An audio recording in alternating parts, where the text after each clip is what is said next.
und aber auch die Leute am Livestream begrüßen zu können. Ganz besonders freut mich, der Minister für Education Kanner Ajurend, Herr Claude Maischal, begrüßen zu können. Herr Minister, Ihre Präsenz an Ihrer Soutien unterstreicht nach der Wichtigkeit von dieser Kampagne. Begrüßen will ich auch den Herrn Laurent Dürer, Chef von der Direction Générale d'Inclusion.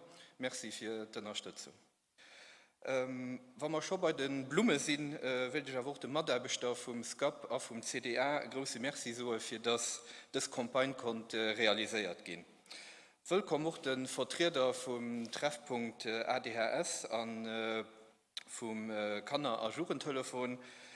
Und noch merci den Benevolen von der ASTI für die das Konferenz dem hybriden Publikum zugänglich machen. Vierop nach pur praktische Informationen, dass der Station de Présence gin no der Konferenz vier Saal verdeelt für diejenigen, die am Livestream sind und die eine Attestation brauchen, können das über die E-Mail tdah@cc-cda aufrufen.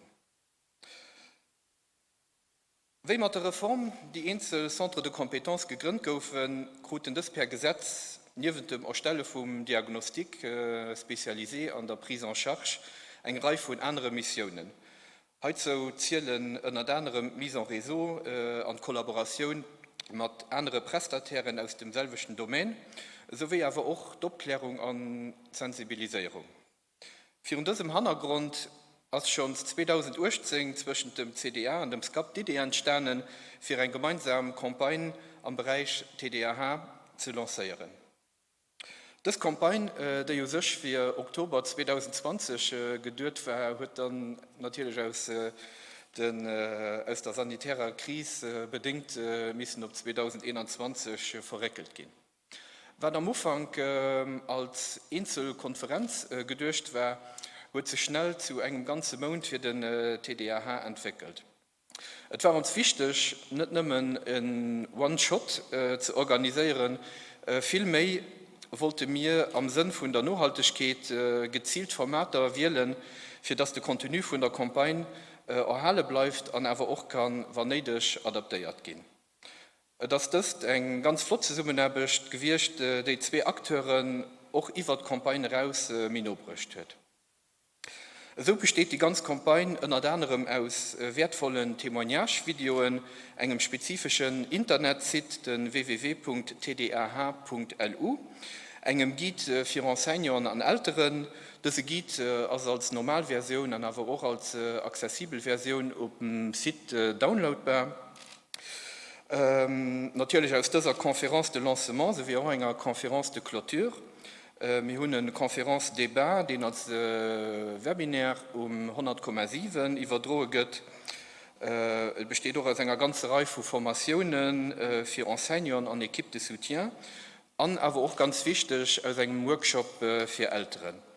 Also ihr seht also, dass der Fokus von dieser gesamten Kampagne hauptsächlich auf der Unterstützung von der Communauté scolaire mit all seinen Akteuren liegt. Hinter der Ouverture vom CDA im September 2018 hat die multiprofessionelle Equipe aus dem CDA aber schon konnte feststellen, dass durch die Hilfe von den Enseignants schon mehr Fälle von TDAH frühzeitig detektiert gehen. Es kann dem nur so, dass das Dispositiv à trois Niveaux schon seine ersten Früchte kontrollieren. Die 35 Fachleute vom CDA konnten dann ihre Missionen im Niveau vom Diagnostik an der Prise en Charge quasi ein Drittel von Dossiers in Relation setzen mit dieser Problematik. Den CDA ist so am Schulsystem nicht nur den nationale Kompetenzzentrum für Lehrsteuerungen, mehr aber auch für den TDAH. Zu den Missionen vom CDA gehört auch das Ressourcement vom Terrain. So sind über das Kampagne raus, die weiter Formationen an Workshops an diesem Bereich weiter angeboten. Nur diesem kleinen Abblick an der Arbeit vom CDA gehe ich weiter und Madame Kathi Mangen, Direktrice vom SCAP, für einen kleinen Aperçu an der Arbeit vom SCAP.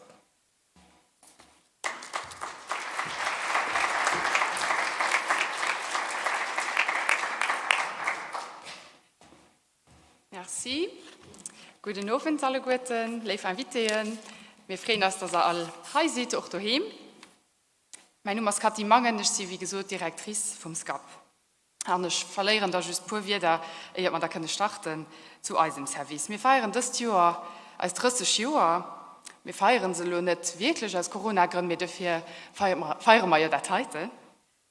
Wir sind ein ambulanten therapeutisches Service für Kinder und Jugendliche von 4 bis 18 Jahren, die zu Lützeburg wohnen und an Regelschule gehen.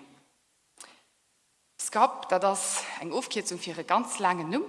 Service de consultation et d'aide pour troubles de l'attention, de la perception et du développement psychomoteur. Und den Trägerverein von unserem Service aus der Lützeburger Aktionskreis Psychomotorik.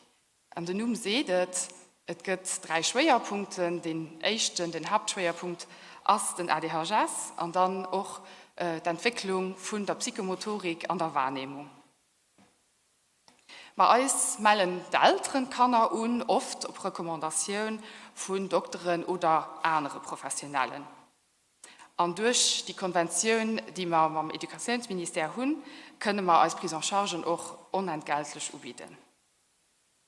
Als ein Aussatz als multimodal, das heißt, wir schaffen auf 3 Vollen, sowohl am Kind, am Einzelnen oder am Gruppe. Psychoedukation spielt eine wichtige Rolle und dann natürlich auch mit den Älteren und mit der Schule, wo wir auch probieren zu sensibilisieren, zu formieren und eben auch da Psychoedukation ist ganz wichtig. Dafür brauche ich eine ganz multidisziplinäre Equipe, selbst wie beim CDA, die gut formiert und supervidiert wird. Mit knapp 30 Mitarbeitern besteht die Equipe aus einer pädagogischen Equipe, einer psychologischen Equipe, einer Bewegungsequipe und einer orthophonistischen Equipe. Und dazu schaffen nach 10 konziliarisch mitschaffend Doktoren mit, das sind Kinderpsychiater, Pädiatren und auch Neurologen zum Beispiel. Voilà, so viel zum SCAP. Und ich gebe dann nur auf Deutsch wechseln. Ich würde jetzt auf Deutsch, ins Deutsche übergehen, damit unsere Gäste auch verstehen, was ich über sie sage. Sehr geehrte Frau Dr. Elisabeth Aust-Klaus, erlauben Sie mir, Sie kurz vorzustellen, bevor Herr Minister Claude Meisch noch einige Worte an uns richten wird. Wir freuen uns sehr, Sie in Luxemburg begrüßen zu dürfen und wir sind sehr geehrt, dass Sie weder Grenzen noch Corona gescheut haben, um unsere Kampagne mit Ihrem Vortrag zu eröffnen. Dr. Aust-Klaus ist Fachärztin für Kinder- und Jugendmedizin und betreut seit 1991 in der fachübergreifenden neurologisch-psychiatrischen Praxis Kinder mit neurologischen Krankheiten und Entwicklungsproblemen.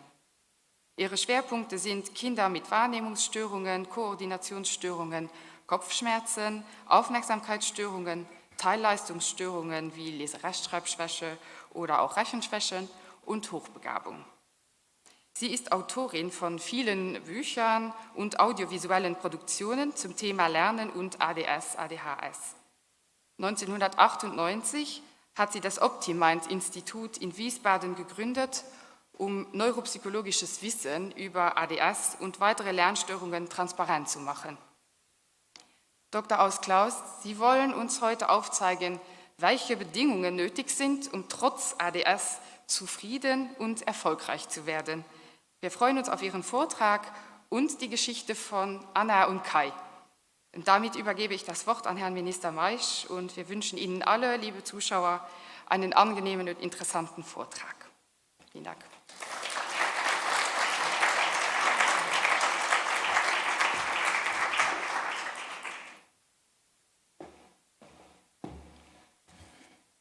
Einen schönen guten Abend, Madame Direktor, Herr Direktor, liebe Leute, alle Guten, hier um Gäseknäpfchen im Forum und aber auch daheim. Ich bin froh, den Mond hier zum Thema ADHS können mit zu machen. Und ich bin froh, dass es nicht eine einmalige Veranstaltung ist, sondern dass es der ganze Mond ist, den auf ganz vielfältig Manier der Fokus auf die psychische Störung riecht, die wir ADHS nennen, wo vielleicht alle Guten irgendwie ein Bild dazu haben, wer das ungefähr ist. Wie wann nicht selber betroffen ist, kann die betroffen ist, professionell, der man dazu dienen wird, stimmt das Bild, aber sicherlich nicht immer. Und dafür fand ich flott, dass wir abklären auf ganz vielfältig Manier. Weil es sind ganz viele Leute, die direkt an ihrem Leben, an ihrem Alter, an ihrem professionellen Leben vom ADHS betroffen sind, kann sicherlich erleben den größten Impact.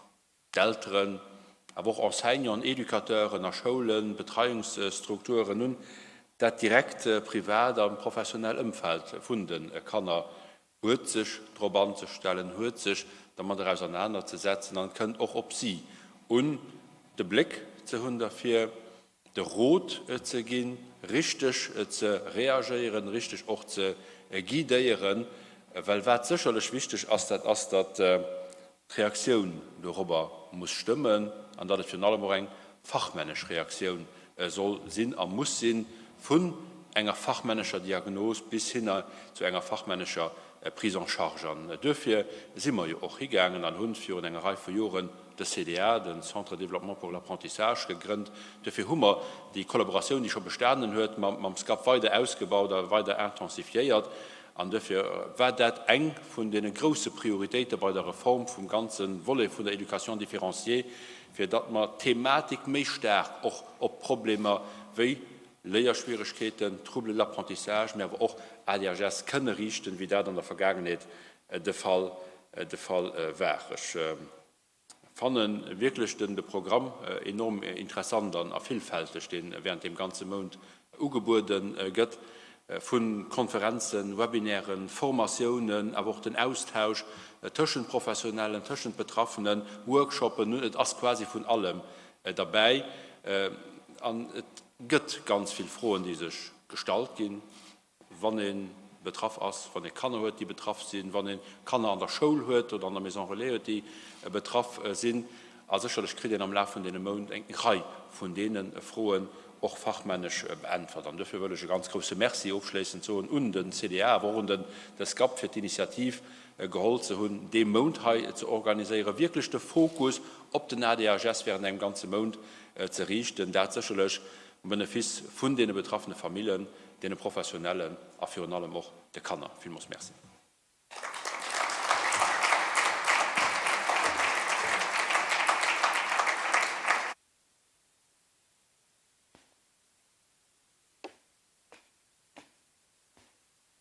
Ja, ganz lieben Dank für Ihre Einladung. Ich bin ganz, ganz neidisch auf so ein Zentrum oder sogar schon mehrere Zentren. Sowas haben wir in Deutschland nicht. Wir sind viel Einzelkämpfer, aber arbeiten auch im Team zusammen. Und das freut mich besonders, dass Sie das auch hier so leben. Ich möchte Sie jetzt, die Präsentation kommt sicher. Der Titel heißt Zufrieden und erfolgreich, trotz ADS, ADHS. Und das nimmt man erstmal nicht an, wenn man so diese Assoziation hat, was von ADS-Kindern, die vielleicht auch noch unruhig sind, die anstrengend sind, die jeden herausfordern, Eltern, Lehrer und alle Menschen, die mit ihnen umgehen. Und können die wirklich erfolgreich sein? Und das können sie, wenn ADS gut kompensiert wird. Und ich zeige Ihnen jetzt, oder ich möchte Sie mit in die Geschichte von Anna und Kai nehmen. Das sind zwei mittlerweile Erwachsene und die habe ich kennengelernt, als beide in der Grundschule waren. Und die Anna hat heute, die ist selber Lehrerin geworden und sie hat auf ihre Fahnen geschrieben, ja, geht es nicht. Entschuldigung, aber ich kann es nicht steuern.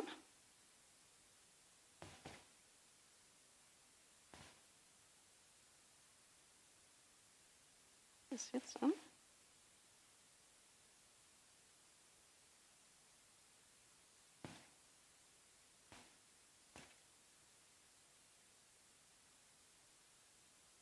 Ja, dann muss ich es mit der Taste machen. Das ist die Taste, ne? Aber die Steuerung geht auch nicht.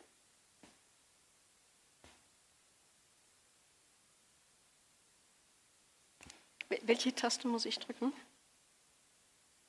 Okay. Also, das ist Anna und Kai. Und Sie sehen schon, die Anna ist zufrieden. Die ist auch glücklich, die ist mittlerweile Lehrerin. Und sie ist so perfekt in den Kompensationsstrategien. Das war die schon in der Oberstufe. Und wenn ich Ihnen sage, wo sie gestartet ist, ich habe sie in der 2. Klasse kennengelernt, da war sie in der Überprüfung, das heißt bei uns sonderpädagogische Überprüfung, weil jeder dachte, die gehört auf eine Sonderschule für Lernhilfe, weil die so langsam war und nichts umgesetzt kriegte und schlechte Ergebnisse hatte. Und sie war sehr schüchtern, zurückhaltend und die hat wahrhaftig in ihrer Karriere dann, in ihrer Schulkarriere in der 10. Klasse, ihrem Lehrerpublikum, Kollegium einen Vortrag gehalten, was können Lehrer bei ADS richtig machen. Und das ist schon klasse gewesen. Sie ist jetzt selber Lehrerin, ist auch selber Mutter und das Kind kenne ich auch schon. Also Sie sehen, wir machen das schon sehr lange. Bei Kai ist das so mit der Zufriedenheit noch schwierig. Der hat seinen Weg noch nicht ins Leben so wirklich gefunden.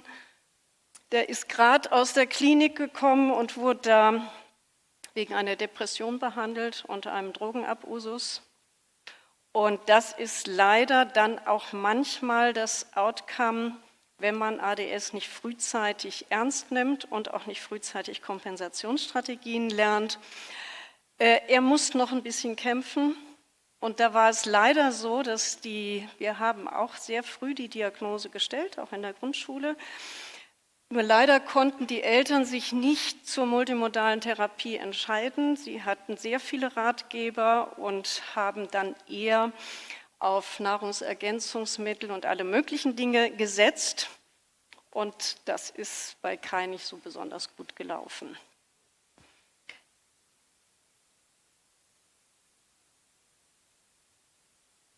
Wenn wir jetzt zum Thema ADS, Sie sehen bei mir auf den Folien, da fehlt immer ein bisschen, fehlt das H.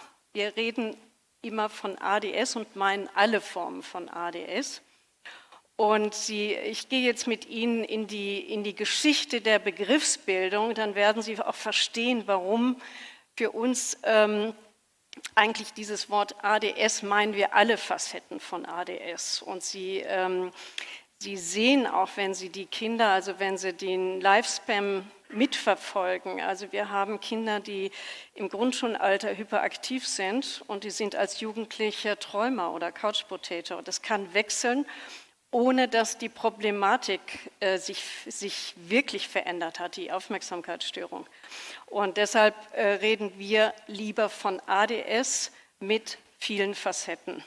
Und die werde ich Ihnen vorstellen. Ich zeige Ihnen jetzt erstmal die Timeline von den Begriffen. Alle kennen den Herrn Hoffmann und das Buch Struwwelpeter. Das ist jetzt schon lange, lange her, aber er hat eigentlich die ersten Beobachtungen schon 1845 beschrieben. Und wir haben dann internationale Diagnosekriterien bekommen und ich zeige Ihnen dann, wie es heute ist. Der Zappel-Philipp, also wenn bei uns irgendwie Medien über ADS berichten, kommt eigentlich 100% erstmal Assoziation Zappel-Philipp, manchmal noch der böse Friedrich. Und das ist schade, weil eigentlich nur eine Verhaltensbeschreibung dann passiert und nicht, was wirklich dahinter steckt. Und leider war dann auch die Diagnosegebung sehr auf dieses H fixiert. Sie sehen, 1968 hieß das HKS, hyperkinetische Störung. Und das hat sich leider, deshalb gibt es das H noch immer überall. Wir haben uns sehr darüber geärgert und haben schon vor vielen Jahren angefangen mit Elterntraining.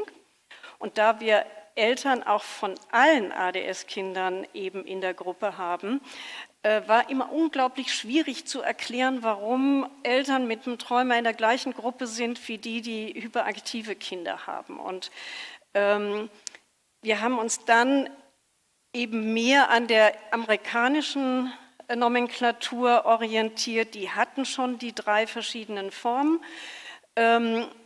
Und wir haben dann auch das Buch geschrieben, das war der Begleiter zum Elterntraining, wo das H nicht im Titel ist. Und wo wir dann auch erklärt haben, es gibt Träumer und Zappelphilippe. Und ich habe jetzt auf Ihrer Startfolie gesehen, Sie haben auch eine Träumerin drauf. Ne? Das ist immer noch nicht bei uns in den Medien so. Heute ist ein Glück so, dass wir vieles schon wissen und vieles auch über Hirnfunktionen, über Verhaltenssteuerung. Wir wissen viel über die Verzahnung, wie geht emotionale Regulation, wie geht kognitives Umsetzen, was hat das mit dem Verhalten zu tun.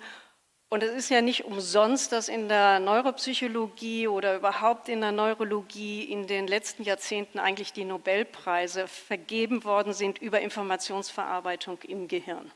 Und dadurch sind auch wirklich diese ganzen exekutiven Funktionen gut erforscht worden. Und wir reden, weil wir viel auch natürlich mit Eltern reden, wir benutzen das Wort exekutive Funktion dann nicht, sondern wir versuchen, das anschaulich darzustellen und wir versuchen, die Komplexität von ADS eben über unsere Comicfiguren zu erklären, dass man auch dann immer guckt, ADS wissen wir, dass es 4 Problemmacher gibt und 4 Bereiche. Und die werde ich Ihnen dann auch vorstellen. Es ist einmal Konzentration, weiß jeder. Den Movie haben wir so genannt, weil es um Hyperaktivität oder verträumt geht. Aber was die anderen 2 Problemmacher, die sind mitentscheidend, wie das Outcome wird. Das ist die Impulsivität, der Ups bei uns, die Lampe geht auch nicht. Und natürlich auch, was ganz wichtig ist, die emotionale Dysbalance. Das ist viele, viele Jahre auch in unseren Fachkreisen nicht diskutiert worden. Und jetzt gibt es keinen Kongress mehr, der das nicht als Hauptthema hat. Und das ist auch letztendlich das, wo wir hinwollen, dass die Balancen besser sind. Und die hängen alle miteinander zusammen. Jetzt gehen wir zu den Problemmachern. Da sind Konzi, Ups, Movie und die Emos. Und wenn wir mit Konzi anfangen, das ist noch sowas, was jeder weiß, jeder versteht, was heißt unaufmerksam, was heißt ablenkbar, was heißt schlechte Konzentration. Wir haben den Konzi extra mit Scheinwerfer dargestellt und wir wollen dahin, dass es um Fokussierung geht. Was ist in dem Moment im Fokus, was nehme ich auf? Deshalb geht es um den Wahrnehmungsscheinwerfer. Konzi reguliert, was überhaupt an Information zur Weiterverarbeitung überhaupt aufgenommen wird. Und das ist einfach sehr entscheidend, wo hängt der Scheinwerfer? Sie sehen jetzt hier schon, der schwenkt überall rum. Das ist so jemand, der eher unruhig wirkt, der abgelenkt ist, der mit dem Nachbarn schwätzt, der alles mitkriegt, auch mitkriegt, dass die Nachbarklasse Pause hat. Das ist der Hyperaktive mit dem Konzi. Und dann haben wir aber auch noch so einen Konzi, da sehen Sie, da ist die Lampe eigentlich ausgeschaltet. Das sind unsere Träumer, die haben nicht mehr den Scheinwerfer, nicht den Blick nach außen im Geschehen, sondern sie denken über eigene Assoziationen nach, die haben Geschichten im Kopf. Und der Scheinwerfer ist auch nicht gerichtet. Und alles, was man aufnimmt und verarbeitet, wir brauchen die Konzentration nicht nur zum Lernen. Wir brauchen den Scheinwerfer auch in sozialen Situationen. Wir müssen mitkriegen, Körpersprache des anderen, wir müssen zuhören, wir müssen regulieren, was hat jetzt in diesem Moment die Hauptpriorität? Wo muss ich meinen Scheinwerfer hinstellen? Ist es die Lehrerin, ist es die Tafel, ist es der Nachbar? Kann es alles auf einmal sein? Und beim Lernen werden Sie gleich noch Beispiele sehen, auch wo bleibe ich denn auch mit meinem Scheinwerfer, mit den Augen? Der Scheinwerfer steuert auch Blicksteuerung und Blickbewegung. Wo bin ich da eigentlich? Und deshalb ist es nicht so einfach, nur unkonzentriert zu sagen, sondern das hören wir von Lehrern sehr viel. Es hat auch nicht jedes Kind, was unkonzentriert ist, ADS. Was schätzen Sie? Wir haben mal vor vielen Jahren, gab es bei uns eine Studie, wo Lehrer befragt worden sind, nach den DSM-3-Kriterien, war das damals noch, 4 Kriterien. Wie viele Ihrer Kinder sind unaufmerksam im Unterricht, haben eine Konzentrationsstörung? Und das glauben Sie, was dabei rausgekommen ist? 60-70%. Es waren Kinder in der 5. Klasse in der weiterführenden Schule. Und wir haben natürlich nicht 60-70% ADS-Kinder, sondern wir haben jetzt in internationalen Studien ist die Prävalenz zwischen 5 und 8%. Aber diesen Scheinwerfer zu trainieren und danach zu gucken, ist unglaublich wichtig für jeden Fortschritt in der Entwicklung, nicht nur Lernerfolge, sondern Sie werden hinterher sehen, wir legen ganz, ganz viel Wert drauf auf emotionalen Unterstützung. Und wenn Sie nicht mitkriegen, wie ein anderer, wie Wut aussieht, wie Mimik aussieht von einem, der sauer ist, wenn Sie das überhaupt nicht mitkriegen, können Sie nicht kompetent im Sozialverhalten werden. Deshalb ist auch das Haupttraining erstmal, auch wenn die im Verhalten auffällig sind, die Basiskompetenzen einfach erstmal zu trainieren. Und wenn Sie dann so sehen, das sind die Beispiele, die Sie sicher alle kennen, wenn Konzi nicht so wirklich im Lot ist, was dann so im Unterricht passiert. Sie sehen hier der Jérôme, da steht, er hat sich heute sehr bemüht. Leider hat die Konzentration für die Lernhilfe nicht mehr ausgereicht. Er muss im 1a-Heft Seite 7 noch nacharbeiten. Und das ist so die Alltagswelt, eben dann bei uns auch von den Eltern, wenn zu Hause noch Hausaufgaben gemacht werden müssen, wenn nachgearbeitet werden muss, die haben dann nicht nur Hausaufgaben zu erledigen, sondern müssen auch noch die ganzen Arbeitsblätter aus dem Unterricht nachholen.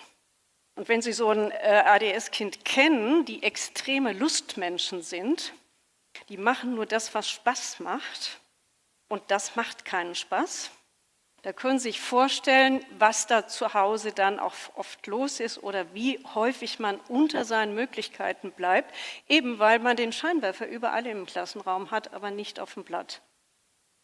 Und das Gleiche hat hier unser Holger. Der hat seinen Scheinwerfer in den Gedanken, ach wie blöd, oh Mann, ich möchte gerne spielen. Also das sind seine Scheinwerfer, die gehen einfach in seine Gedankenwelt und der ist auch nicht auf dem Blatt. Und das ist so das, was die Anna erlebt hat, die hat einfach nichts umgesetzt. Sie war einfach viel zu langsam, weil sie ständig irgendwie in ihrer Gedankenwelt war. Mit UPS beschäftigen wir uns sehr intensiv, weil das ist noch am wenigsten klar, was macht der UPS eigentlich alles? Was heißt Impulsivität? Wenn ich jetzt hier so reinfrage oder wenn wir Eltern fragen, was verstehen Sie unter dem Wort Impulsivität? Was schätzen Sie, was da immer kommt? Der tobt, der ist anstrengend, der streitet, der ist im Verhalten auffällig. Das ist natürlich auch eine mangelnde Regulation in der Impulssteuerung. Und wir haben dann natürlich, und das ist das, was diese Kinder kommen am schnellsten in die Therapie, weil die am anstrengendsten sind. Die können eine ganze Klasse durchmischen und weil eben die Impulssteuerung sowohl im Verhalten, aber auch in den Emotionen nicht funktioniert. Und was wir dann auch immer gucken, das ist schon herausfordernd, aber Impulssteuerung haben wir auch in anderen Prozessen. Und da wird häufig nicht dran gedacht, dass die Impulssteuerung nicht nur für Emotionen entscheidend ist, sondern auch überhaupt eine Situationseinschätzung. Was ist denn hier eigentlich los? Was muss ich machen? Was ist die Erwartungshaltung von Lehrern? Wie stelle ich mich auf eine Anforderung ein? Der richtet auch die Infoaufnahme, die Blicksteuerung, richtet auch der UPS. Wir haben ihn extra so gezeichnet, das steht für Sprunghaftigkeit. Die sind extrem sprunghaft, sowohl im Reagieren, sie sind sofort auf 180, sie emotionalisieren alles, auch was man vielleicht nicht emotionalisieren sollte. Ob eine Matheaufgabe blöd oder nicht blöd ist, spielt beim Lösen erstmal keine große Rolle. Da muss man Emotionen bremsen können. Man darf nicht alles bewerten. Und das Zweite, was viele Eltern auch nicht ahnen, dass Impulsivität eben auch Fehler macht im Lernen, im Schreiben. Weil vielen Kindern wird ja ein bisschen unterstellt, der ist frech, der provoziert mich extra, der hat Schimpfwörter, alles auch Impulsivität. Aber warum macht der Schusselfehler? Die macht er nicht extra. Wenn er Auslassfehler macht, wenn er ein Wort vergisst beim Abschreiben, wenn die Endungen weg sind, wenn der beim Lesen nur die ersten 2 Buchstaben liest und dann redet, das ist alles Impulsivität, eben kognitiv. Das gucken wir uns dann auch immer sehr genau an. Wie hoch ist die? Wie ist Blicksteuerung? Und eben, wie viel Zeit und wie viel Geduld hat man, überhaupt mehrschrittig eine Aufgabe zu lösen? Wenn ich einen starken Ups habe, dann möchte ich in 2 Sekunden Ergebnis haben und sofort ein Feedback. Und wenn Sie dann so eine Textaufgabe haben, die geht nicht in 2 Sekunden. Da kann ich noch so schlau sein, ich kann mathematisch hochbegabt sein, ich kann sie nicht in 2 Sekunden lösen, sondern ich brauche erstmal Gedankenorganisation, ich brauche Zeit, ich muss mich bremsen in meinen Impulsen, um dann im Arbeitsgedächtnis eben auch Handlungsplanung zu machen. Und das geht mit dem Ups ganz schwer. Und deshalb entscheiden die Kinder, wenn sie eine Textaufgabe sehen, wenn sie zu Hause eine machen sollen, dann kommt sofort, kann ich nicht. In 2 Sekunden. Die haben die Aufgabe noch nicht mal gelesen. Die wissen eigentlich gar nicht, ob sie es können. Sie ahnen nur, es geht nicht schnell. Und dann haben wir dieses, dass sie eigentlich gerne eine Übersetzung haben, aber sie werden dann auch ungeduldig, wenn die Mama sagt, jetzt lies doch mir die Aufgabe vor. Nein, sie wollen das Ergebnis sofort haben. Und dann haben wir sofort eben auch Eskalation zu Hause. Und UPS reguliert auch, ist der Regulator für die kognitiven Prozesse auch. Der reguliert auch das angemessene Arbeitstempo. Sie kennen alle die so richtig, die sehr unruhig sind, die schreiben auch so. Ne? Und meistens ist dann auch schon an der Schrift zu sehen, haben sie Lust überhaupt zu schreiben oder nicht. Haben sie einen guten Tag, schlechten Tag, dann quackeln sie auch irgendwas hin oder halten Heftführung nicht ein. Und dann haben wir einen Teufelskreis. Auch dann stimmt das Arbeitstempo nicht, das bedeutet, wir machen Schusselfehler. Auch wenn wir ein guter Rechner sind, wenn wir die Vorzeichen nicht angucken, weil wir viel zu schnell denken, wir kommen zum Ergebnis, haben die immer Frustration, weil es dann eben keine Denkfehler, keine kognitiven Fehler sind, sondern eigentlich der Ups, der eine Rolle spielt. Hier ist nochmal auf den Bildern, also das kennt dann jeder, dieses im Verhalten. Aber hier sehen Sie mal so ein Heft von dem Leon, 1. Klasse. Da ahnen Sie, wie der drauf ist. Der ist sehr, sehr sprunghaft. Er kann nicht sortiert die Zeilen einhalten und kann auch nicht an einem Thema bleiben. Sie sehen, der vermischt dann Zahlen und dann schreibt er Wörter, dann malt er.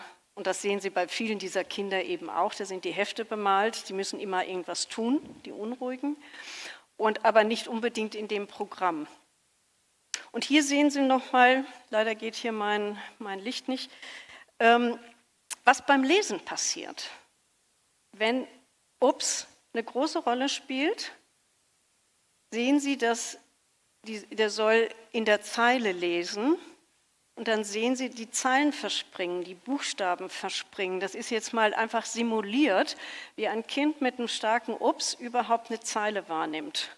Und dann sehen Sie, dass gar nicht möglich ist, von links nach rechts alle Zeichen in der richtigen Geschwindigkeit überhaupt aufzunehmen, um richtig zu lesen.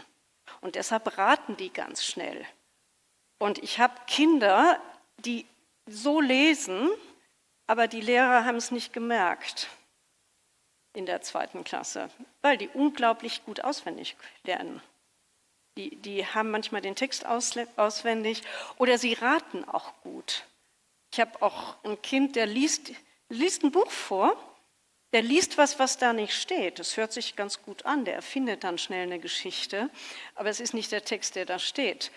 Und das ist natürlich, vielleicht geht das noch in der 1., 2. Klasse, aber wir haben dann auch die Älteren, die immer irgendwie durch Raten, durch Schnelligkeit, durch kognitive Fähigkeiten auch noch irgendwie gut punkten.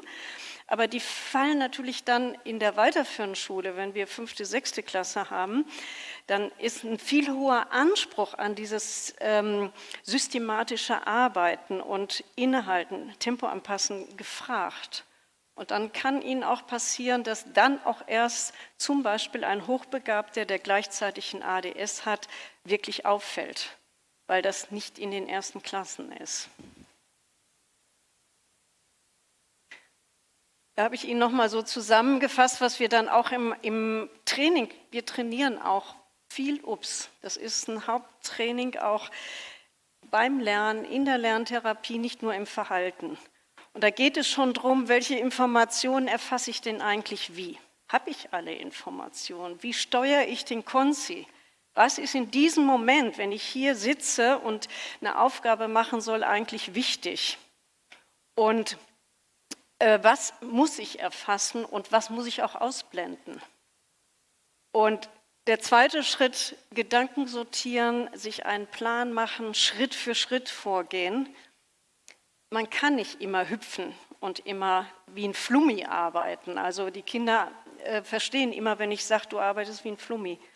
Ihr springt einfach über alles drüber und redet dann zum Schluss. Und was die ganz übel finden, wenn wir auch noch verlangen, dass man stoppt und eine Kontrolle macht. Das ist ein hartes Brot, das mit den Kindern zu trainieren. Und da sehen Sie nochmal diese Beispiele. Rechts sehen Sie mal einen Aufsatz, den ein Mädchen schreibt, was keinen großen Ups hat. Hat auch die kann einen Aufsatz schreiben. Sie kann eine Geschichte schreiben. Das ist bei uns so Anforderung 4. Klasse, ein Erlebnisaufsatz. Und wenn Sie mal überlegen, was muss man alles beim Aufsatz tun? Das muss man tun. Man muss erstmal wissen, dass die Lehrerin ja besprochen hat, Erlebnisaufsatz fängt mit einer Überschrift an, es gibt eine Einleitung, es gibt einen Spannungsaufbau und es gibt einen Schluss. Und während der Geschichte soll ich über Emotionen schreiben, ich soll wörtliche Rede benutzen und muss auch noch an Rechtschreibregeln denken. Das sind mindestens 6 Instruktionen, die ich parallel gehalten haben muss im Arbeitsgedächtnis. Und wenn da ein Ups reinspielt, haben Sie eine Idee, wenn Ups Aufsatz steuert, wie ein Aufsatz aussieht? Ist in der Regel ein Telegrammstil. Die schreiben 3 Sätze. Sagen, wir waren auf Mallorca, das Wetter war schön und ich war im Schwimmbad. Punkt. Fertig. Na? Und das ist so dieses Nicht-Gedankenorganisation können. Und Sie sehen hier, dass so eine Laura auch noch eine hohe emotionale Kompetenz hat, die weiß, dass die Lehrerin erstmal schöne Hefte gut findet, die schmückt die auch noch, die malt auf der Lehrerin Bilder. Und jetzt habe ich nicht das Gegenbild dabei. Sie können sich vorstellen, was so ein Max macht, der keine Lust hat zu schreiben, da braucht man Geduld für. Der kann auch nicht die Gedanken richtig organisieren und das ist dann ein Geschmiere und da wird eine Lehrerin ihn nicht loben.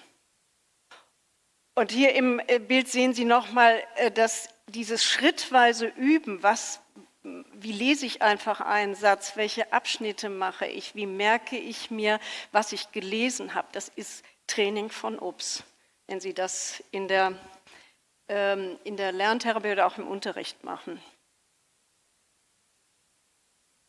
Ja, Movie haben wir ihn genannt, um nochmal zu sagen, das ist nicht der allerwichtigste Problemmacher bei ADS, obwohl er so viele Jahrzehnte im Vordergrund stand. Es ist auch nicht so furchtbar entscheidend, ob die Hyperaktivität besser wird. Entscheidend ist, wie die Aufmerksamkeitsfunktion und überhaupt UPS gesteuert ist, weil lange ist überhaupt nicht daran gedacht worden, dass es überhaupt einen Verträumten gibt. Man hat lange auch gedacht, ADS ist ausgewachsen. Das ist dann häufig passiert, wenn die älter geworden sind. Die waren als 6-, 7-Jährige extrem unruhig, hyperaktiv. Und dann waren sie 14, 15, 16. Da waren die ruhiger. Und weil das Konstrukt ja immer auf dieses H ging, hat man gedacht, jetzt ist das ADS weg. Und das ist lange, lange international auch gewesen, auch bei uns in Deutschland. Wir haben das ADS in der Therapie ist, glaube ich, mit die einzige Störung, wo wir im Kindesalter eine Zulassung haben für Medikamente, die nicht für Erwachsene zugelassen waren. Weil die Zulassung für Erwachsene ist sehr, sehr viel später erst gekommen, weil man dann begriffen hat, ja, der ist zwar nicht mehr hyperaktiv, aber sein Konzi und sein Ups funktionieren trotzdem nicht. Und je älter man wird, umso mehr spielen die emotionalen Dysbalancen auch eine Rolle. Und das hat man lange nicht gesehen. Und jetzt gibt es einen großen Schwerpunkt, eben auch Erwachsene zu behandeln, weil und dann eben nicht nur nach Unruhe zu gucken oder das Verträumte. Und bei dem Verträumten ist auch immer noch so, wenn ich Kinder vorgestellt kriege, also lange Jahre, ich mache das jetzt schon viele, viele Jahre, habe ich in der Praxis nur erstmal, wenn überhaupt, mit Verdachtsdiagnose ADS die Hyperaktiven gesehen. Die sind sofort geschickt worden, weil die nerven und weil sie anstrengend sind und so weiter, weil es sehr sichtbar was ist. Wenn überhaupt Träumer, die habe ich frühestens in der 3. Klasse gesehen. Und die habe ich dann nicht wegen Konzentrationsproblemen gesehen, sondern wegen Kopfschmerzen, Bauchschmerzen, die gehen nicht mehr in die Schule, die haben niedriges Selbstbewusstsein oder die Anna sonderpädagogische Überprüfung, die kommt nicht mit, wir müssen sie in der Klasse wiederholen lassen oder in die Sonderschule schicken. Die habe ich nie und heute ein bisschen besser, aber auch noch nicht so, wie ich es mir wünschen würde, dass man überhaupt den Verdacht auf Aufmerksamkeitsstörung hat. Und ich glaube, wenn man frühzeitig guckt, wir haben so Rückmeldebögen auch für Lehrer, dann sagen sie, nee, der ist doch, die Anna, die ist klasse, die ist zwar ein bisschen ruhig, die macht nicht so wirklich mit. Das wird dann immer gewertet als nicht selbstbewusst, weil die schüchtern ist. Und jemand, der Träumer ist, der ist nie in einer fremden Situation frech, nur zu Hause. Der Ups, die Impulsivität im Verhalten kommt bei den Träumern, das ist absolut typisch, nur in emotional sehr sicheren Situationen durch. Die toben zu Hause. Und wenn die Eltern in Elternsprechtag gehen, dann denken die reden von 2 verschiedenen Kindern. Und dann ist sehr häufig passiert, wenn die dann zu Hause so schwierig sind und verweigern und toben und Wutanfälle haben, dann gab es mal eine ganze Zeit, dann hat man gesagt, die müssen in die Erziehungsberatung gehen. Tobt ja nur bei den Eltern. Also stimmt irgendwas mit den Eltern nicht. Und das hat sich lange, und ich glaube, es ist auch heute noch so, dass ich sehr häufig dass auch Lehrer nicht immer sehen, die ist nicht anwesend, die ist einfach nicht da, ne? Sondern das sehen bei uns nicht alle Lehrer und dann wird es auch anders interpretiert. Ne? So, und die Emos, die sind ein Glück jetzt auch in internationalen Kongressen und auch in den ganzen Leitlinien und in den diagnostischen Kriterien mit aufgenommen worden. Das war lange nicht so. Und diese Stimmungsschwankungen, das ist das, was sehr, sehr häufig zu sehen ist. Die können von jetzt auf gleich in ihrer Laune kippen, nicht nur in der Laune, sondern auch wie sie agieren. Die stärkste Emotion ist die Wut. Deshalb sehen wir bei vielen ADS-Kindern auch Wutreaktionen. Wie gesagt, bei den Träumern ist die Wut eher in emotional sichere Situationen verlagert, aber nicht in fremden Situationen. Aber die nehmen sich auch in fremden Situationen viel zu viel zurück. Die schwingen gar nicht emotional. Die sind entweder zurückgenommen oder sie fühlen sich wohl und dann können sie auch die Balance halten. Was alle immer sofort sehen und berichten, ist die Wut, wenn die zu viel Raum hat. Aber was eben auch ist, sie können auch weinerlich sein. Und das ist genau, häufig hat überhaupt auch keinen Anlass. Die können auch mal aus Wuttränen haben. Und das muss man manchmal auseinanderkriegen. Also es ist dann auch nicht jedes Kind, was weinerlich ist, hat eine Depression. Wir müssen natürlich genau nachgucken, sind depressive Anteile da oder verwechseln wir was. Aber diese Stimmungsschwankungen, die sind sehr, sehr deutlich und das können Ihnen, wenn man genau nachguckt, hat das eigentlich jeder, der ein ADS hat, mehr oder weniger. Die Wutanfälle sind das, was am meisten Sorgen macht.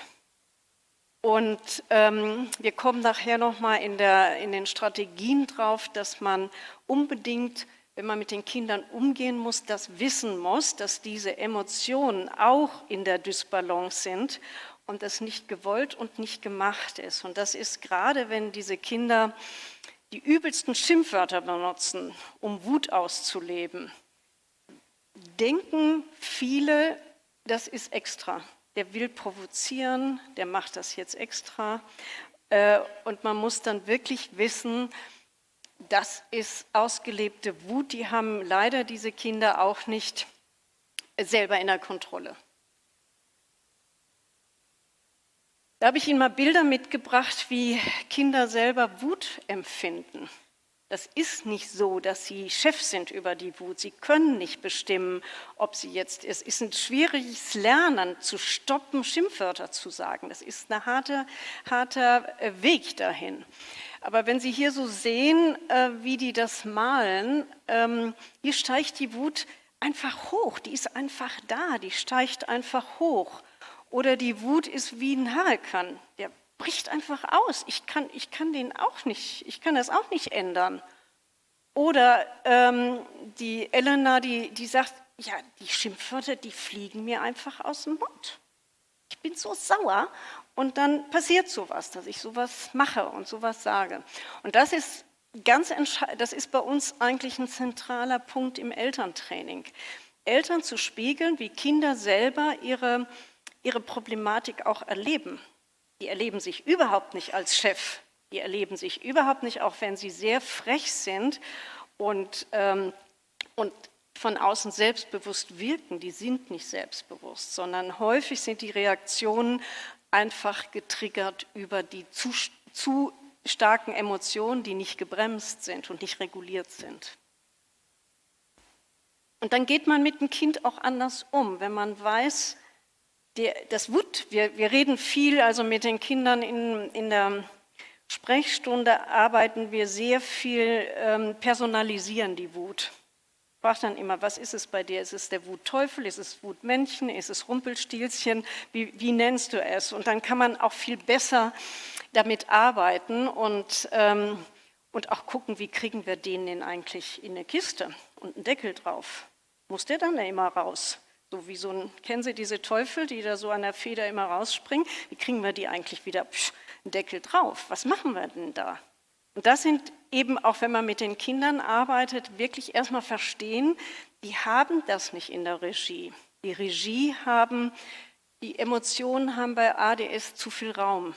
Und das ist das, was wir auch noch bei Erwachsenen sehen, dass Wie reguliert man Emotionen? Durch Ratio. Sie denken über Konsequenzen nach. Sie schimpfen nicht jeden an, weil sie wissen, wenn ich den jetzt anschimpfe, brauche ich am nächsten Tag nicht mehr hingehen. Oder habe ein Problem, weil sie denken über Konsequenzen nach. Und das ist der Dirigent Ratio, der die Regulationen macht, auch von den anderen ADS-Problemmachern. Sie sehen hier nochmal, was dann auch vergessen wird, es gibt nicht nur die Wut, sondern eben auch Ängste. Wir haben auch je älter nicht kompensierte ADS-Kinder werden, nicht so selten auch dann Angststörungen. Also alle Komorbiditäten können sich draufsetzen. Wir haben bei den jungen Erwachsenen die Depression, wir haben Angststörungen und dann ist das ADS gar nicht mehr so sichtbar. Aber alle, die ADS-Erwachsene behandeln, gucken erstmal, ist das ein Eisbergphänomen? Ist das, was obendrauf ist, wirklich das, was ich behandeln muss? Und wenn Sie ein ADS drunter haben und die Biografie kennen, dann behandeln Sie so einen Menschen völlig anders. Und das eben auch, ein Glück hat sich das jetzt auch durchgesetzt in der Drogentherapie, dass in der Drogentherapie immer geguckt, also die ADS kennen, gucken immer, ist ein ADS mit dabei. Und dann werden auch Drogenabhängige ganz anders behandelt. Und Sie sehen hier, dann kriegen wir auch, also ich kriege manchmal Kinder dann auch vorgestellt, ich soll jetzt was tun, dass es in der Arbeit selbstbewusster ist. Oder irgend sowas. Ne? Dann kriegt man gesagt, die ist immer blockiert. Na, und dann frage ich, ja, wie? Und dann wird immer dieses nicht ins Tun kommen oder Angst haben, sehr schnell interpretiert mit dem Selbstbewusstsein. Und überhaupt nicht geguckt, ist es wirklich eine irreale Angst. Angst hat was Irreales. Ne? Wenn Sie eine Angststörung haben, ist der Anlass nie ein Grund, so mit Angst zu reagieren, wie jemand, der eine Angststörung hat, tut. Das wir alles vermeiden. Und was wir ganz häufig haben, ist Angst beim Einschlafen. Sie wissen, dass diese ADS-Kinder immer im Turbo hochfahren und abends in der Regel nicht abschalten können. Haben wir auch noch bei den Erwachsenen. Dieses Runterfahren, auch die Regulation stimmt nicht, auch bei den Träumern nicht. Es sind nicht nur die Hyperaktiven, sondern die können einfach auch das nicht gut regulieren. Und wenn dann noch die Fantasie eine Rolle spielt, also wenn da so eine Anna dann im Bett liegt und die guckt raus und da bewegt sich draußen ein Blatt, dann geht das so los, dann hat die ein Krimi im Kopf, dann ist da ein Einbrecher und der könnte gleich reinkommen und der klaut uns oder macht irgendwas anderes. Und das aktiviert diese schnellen Assoziationen, die dann aufploppen, die aktivieren die Angst. Und wenn dann Eltern noch anfangen zu erzählen, da ist doch gar kein Einbrecher, guck doch noch mal genau, und sie benutzen dann 10-mal das Wort Einbrecher, geht diese Assoziationsmaschine immer weiter. Das heißt also, da blockiert keine Angst. Und alles, was wir hier wieder brauchen, ist Regulation, und Stopp. Wir brauchen Stopp. Wir brauchen Stopp von Angstgedanken. Und das geht dann in dem Fall zum Beispiel auch nur, wenn man ablenkt und gar nicht über den Einbrecher weiterredet.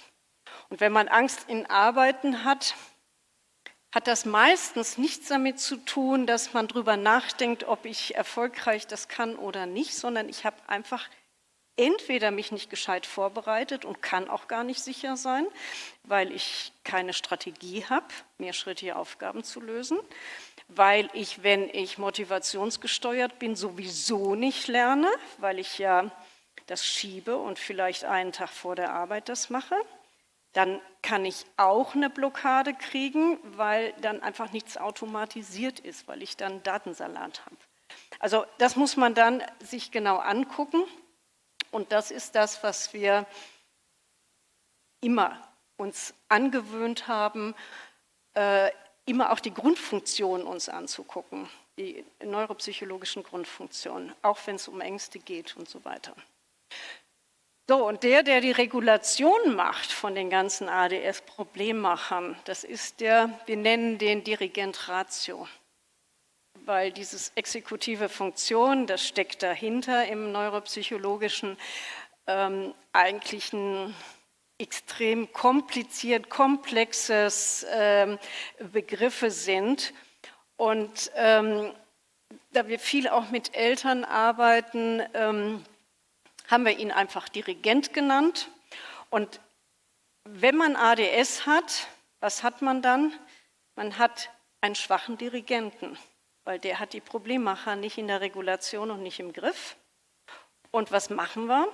In der Therapie müssen wir den Dirigenten stärken. Das ist die Botschaft auch im Elterntraining.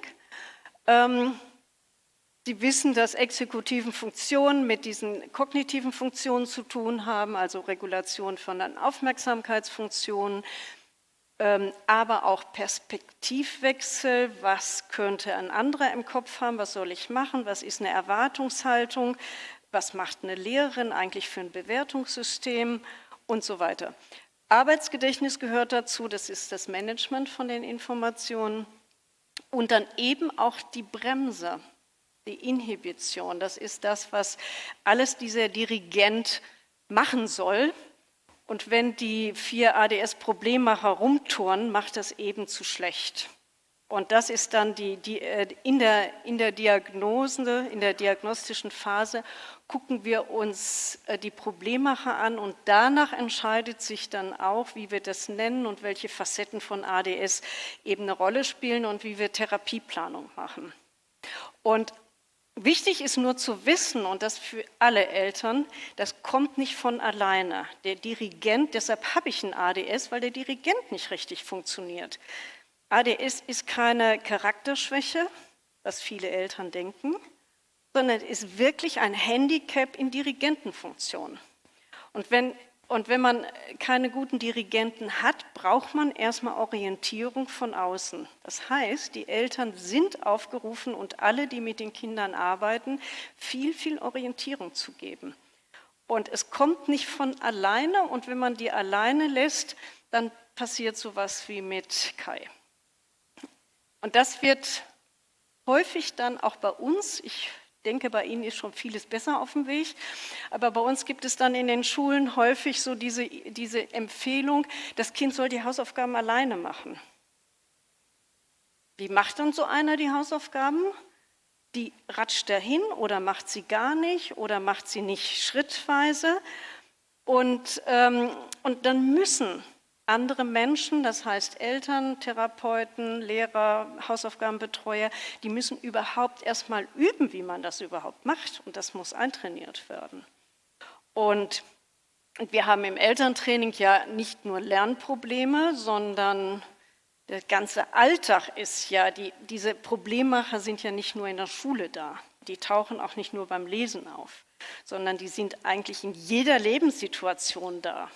Und deshalb muss man da ja auch immer gucken, wie geht denn eigentlich Alltag? Hört er zu? Akzeptiert er Regeln?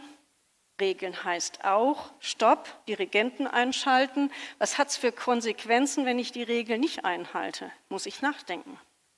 Wenn ich einen Ups habe, denke ich nur nicht jetzt und habe gewonnen. Also wenn ich dann anfange zu diskutieren, was nicht machen und so weiter, haben die wirklich im Moment das Gefühl, sie haben gewonnen, weil sie eine Mussaufgabe nicht gemacht haben und dann eher sich vergnügt haben mit irgendwas anderem. Die denken nicht drüber nach, dass wenn ich keine Hausaufgaben mache, habe ich keine Automatisierungsrunde, dann wird das noch heftiger vor einer Klassenarbeit. Da denken die nicht drüber nach. Die leben im Moment. Ups ist so einer, der immer sagt, nur der Moment zählt und der muss Spaß machen. Und das ist der einzige Motor beim Tun. Und das brauchen wir für alles, wo man Ziele erreichen will. Den fliegt auch unseren Älteren, die noch keine gute Dirigentenfunktion haben, denen fliegen Ziele aus dem Blick. Dann ist auf einmal das nicht mehr wichtig, weil man gerade im Moment nicht Lust hat. Das ist so, wir haben ganz viele Diskussionen, kommen noch drauf, dass jedes Kind bei uns Sport machen soll und ADS-Kinder unbedingt. Ne? Und dann sagt so ein Max, ich habe heute keine Lust, ich gehe mal nicht zum Fußball. Und dann denken die Eltern, naja, Fußball ist auch nicht so wichtig, ist ja egal. Aber das Problem ist, was sie nicht verstanden haben, die Flexibilität von einer Situation in die andere zu gehen, ist das Problem. Wenn er zu Hause rumzockt und aufstehen soll, Schuhe anziehen soll, Sachen packen und rausgehen zum Fußball, das ist das Problem, nicht das Fußballspielen. Wenn er auf dem Fußballplatz mal gelandet ist und dann losrennt, dann hat er Spaß. Er hat nur keinen Spaß, die Schuhe anzuziehen. Und das ist so dieses, was auch Dirigent ist. Ich muss, wenn ich unbequeme Sachen mache, mein Wahrnehmungsfenster und Zeitfenster auch weiter aufkriegen. Ich muss in einer Viertelstunde denken, ich muss bei manchen Sachen in 2 Monaten denken, bei unseren jugendlichen Erwachsenen muss es sogar noch weiter sein, um planvoll ein Ziel zu erreichen. Wenn ich den noch nicht trainiert habe, fliegen alle Ziele weg. Die wechseln 1000-mal den Verein, immer ist irgendwer doof oder irgendwas ist doof oder Schuhe anziehen ist doof und die kommen dann zu nichts. Und das ist das, was dann die Erfahrungswelten ausmacht. Die erleben sich nicht als jemand, der irgendwas hinkriegt, sondern sie erleben sich irgendwie, es gibt immer Gemecker und kriege ich auch nicht hin und außerdem macht es auch keinen Spaß. Und das ist so dieses, wo wir im Elterntraining immer sehr drauf aus sind. Erstmal brauchen diese Kinder Coaching und Hilfestellung. Die kann man nicht alleine in vielen Sachen lassen und das kleinschrittig. Und deshalb gibt es im Elterntraining auch dieses, wie organisiere ich das Aufräumen, wie kann ich morgens weniger Stress haben, wenn ich schon planvoll meine Klamotten abends hinlege. Das geht schon mit Planung los beim Anziehen. Und Sie glauben gar nicht, wie viele Familien morgens schon den Stresspegel ganz oben haben, weil es morgens Geschrei gibt. Das ist so die schwierigste Situation in Familien, ist bei uns morgens aufstehen, überhaupt aus dem Bett kommen, nicht mit den Geschwistern streiten und frühstücken und rechtzeitig in die Schule kommen. Das ist schon ein Riesentheater. Und die nächste Stresssituation kommt nachmittags, wenn man wieder Muss-Situationen machen muss. Diese Kinder mögen keine Fremdbestimmung. Und jede Aufgabe von außen ist erstmal Fremdbestimmung. Wenn die Sachen machen können, die sie gut finden, wo sie motiviert sind, dann haben sie auch in dem Moment einen guten Konzi. Das ist auch so dieses, was uns Eltern immer wieder sagen, der kann doch kein ADS haben, der spielt doch eine Stunde Lego. Ja, weil der beim Lego motiviert ist, selber bestimmen kann, was er macht, dann kann er auch mal die Konzentration dafür rekrutieren und kann das dann auch eine Stunde. Aber wenn der fremdbestimmt eine Aufgabe abschreiben soll, dann kann er das keine 3 Minuten. Und dann, es hängt mit der Motivation zusammen. Jetzt gehen wir in die Strategien und gucken uns erstmal an, was sind die Bedingungen überhaupt, um Erfolg zu haben. Ein paar Dinge habe ich jetzt Ihnen schon gesagt. Wir wollen die Stärken mit einbeziehen, natürlich. Ne? Jedes Kind, ADS ist ein Handicap und betrifft nicht die ganze Person. Manchmal sieht man die Stärken nicht mehr, weil die ADS-Problematik alles bestimmt, den ganzen Raum einnimmt. Die müssen wir aber kennen und müssen sie auch mit einbeziehen und auch verstärken. Wir müssen das Problem analysieren, wir müssen die Problemmacher in verschiedenen Lebenssituationen analysieren und kennen und müssen natürlich Strategien dann trainieren und nach Möglichkeiten suchen. Auch das bedeutet nach Möglichkeiten suchen, wo werden Strategien auch in Freizeitsituationen umgesetzt, deshalb eben auch ein Sport. Wir brauchen einen Sport und die Kinder müssen auch in der ADS-Kompensation so gut sein, dass sie einen Sport mitmachen können. Das ist ein großes Therapieziel, weil im Sport einfach so viel passiert. Und da haben wir jetzt schon drüber gesprochen, dieses einsortieren, was ist eigentlich das Handicap. Es ist nicht die Person vom Kai, es sind die Problemmacher. Und dann brauchen wir ein multiprofessionelles Team, was grundsätzlich die gleiche Einstellung zur ADS hat, egal ob ich Pädagoge bin, ob ich Psychologe bin, ob ich Arzt bin. Wir müssen von ADS ein gleiches Verständnis haben. Wenn man dann anfängt und sagt, die Anna, die schreit nur zu Hause rum und wir brauchen jetzt nur eine Familientherapie, das ist nicht verstanden, das ist ADS nicht wirklich verstanden. Und deshalb müssen wir auch hier, und deshalb bin ich sehr begeistert, dass Sie so ein klasse Zentrum oder sogar mehrere Zentren haben, die so interdisziplinär arbeiten und darum ringen, dass man über das Gleiche redet. Wir nutzen Strategien nicht nur im Verhalten, sondern im Lernen, im Umsetzen, aber auch im Selbstkonzept. Wir brauchen auch ein gutes Selbstkonzept, was die Kinder als Basis kriegen, um ihren Weg gehen zu können. Und wir müssen alle Therapiebausteine kennen, auch wenn ich die nicht selber umsetze. Wenn ich jetzt als Arzt oder Ärztin nicht die Lerntherapie mache und auch nicht die Verhaltenstherapie, muss ich aber trotzdem wissen, was passiert in der Therapie und wie können wir uns gegenseitig ergänzen und unterstützen. Und das Gleiche ist, dass ein Lerntherapeut oder ein Pädagoge auch wissen muss, welchen Anteil, was kann die Medikation, was kann sie nicht, wo brauchen wir sie. Und das muss ineinander verzahnt werden. Und das sind nicht getrennte Gebiete, sondern es muss wirklich verzahnt werden und dann sind wir auch in der Therapie viel effizienter. Und natürlich müssen wir Risiken vermeiden. Das ist das, was nicht verstanden wird, wenn wir nicht frühzeitig darum ringen, den Dirigenten zu stärken, die Problemmacher kleiner zu kriegen, dann kriegen wir Folgeprobleme. Und da habe ich viel mehr Respekt vor als vor der ADS-Problematik. Und die kommen, wenn die Zeit ins Land läuft und zu wenig Kompensation passiert. Und dann haben wir dieses, wo man hinterher therapieren muss. Dann werden die runternivelliert in der Schule. Das sind eigentlich Kognitiv-Gymnasiasten. Dann gibt es bei uns, auch wenn ADS nicht gut verstanden wird, dann wird auch manchen Eltern gesagt, naja, es muss ja nicht jeder aufs Gymnasium gehen, seien Sie mal zufrieden, der soll mal Hauptschule machen.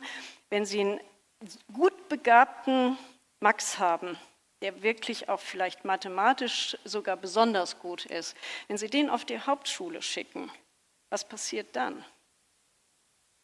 Da wird die ADS-Problematik noch viel, viel schlimmer, weil der überhaupt kognitiv keine Ansprache mehr hat. Das sind 1000 Wiederholungen, das langweilt den, der ist nicht motiviert, der hat überhaupt keine Herausforderungen. Und was macht er? Wie soll er die Zeit im Unterricht rumkriegen? Dann schwätzt er noch mehr oder macht noch mehr Blödsinn. Weil das ist eine Intervention, die in der Regel überhaupt nicht funktioniert. Und das sehen wir bei den Nichtbehandelten, dass sehr häufig eine Intervention ist, dass sie erstmal runternivelliert werden. Weil das Arbeitsverhalten nicht stimmt, weil die sich nicht motivieren, Vokabeln zu lernen. Dann sagt man, er ist eben kein Gymnasiast. Der muss einfach lernen, seine Fähigkeiten zu nutzen. Das ist das Thema. Und deshalb ist bei uns auch wirklich in der Diagnostik, wir müssen sehr viel wissen auch über das Profil, das Entwicklungsprofil. Ich muss auch wissen, wie der logisch denkt, ich muss wissen, wie der sprachlich umsetzt und so weiter. Dann kann ich auch ein bisschen besser intervenieren und kann auch Risiken vermeiden. Weil sehr häufig passiert, ist doch nicht so schlimm, der eckt doch gar nicht an.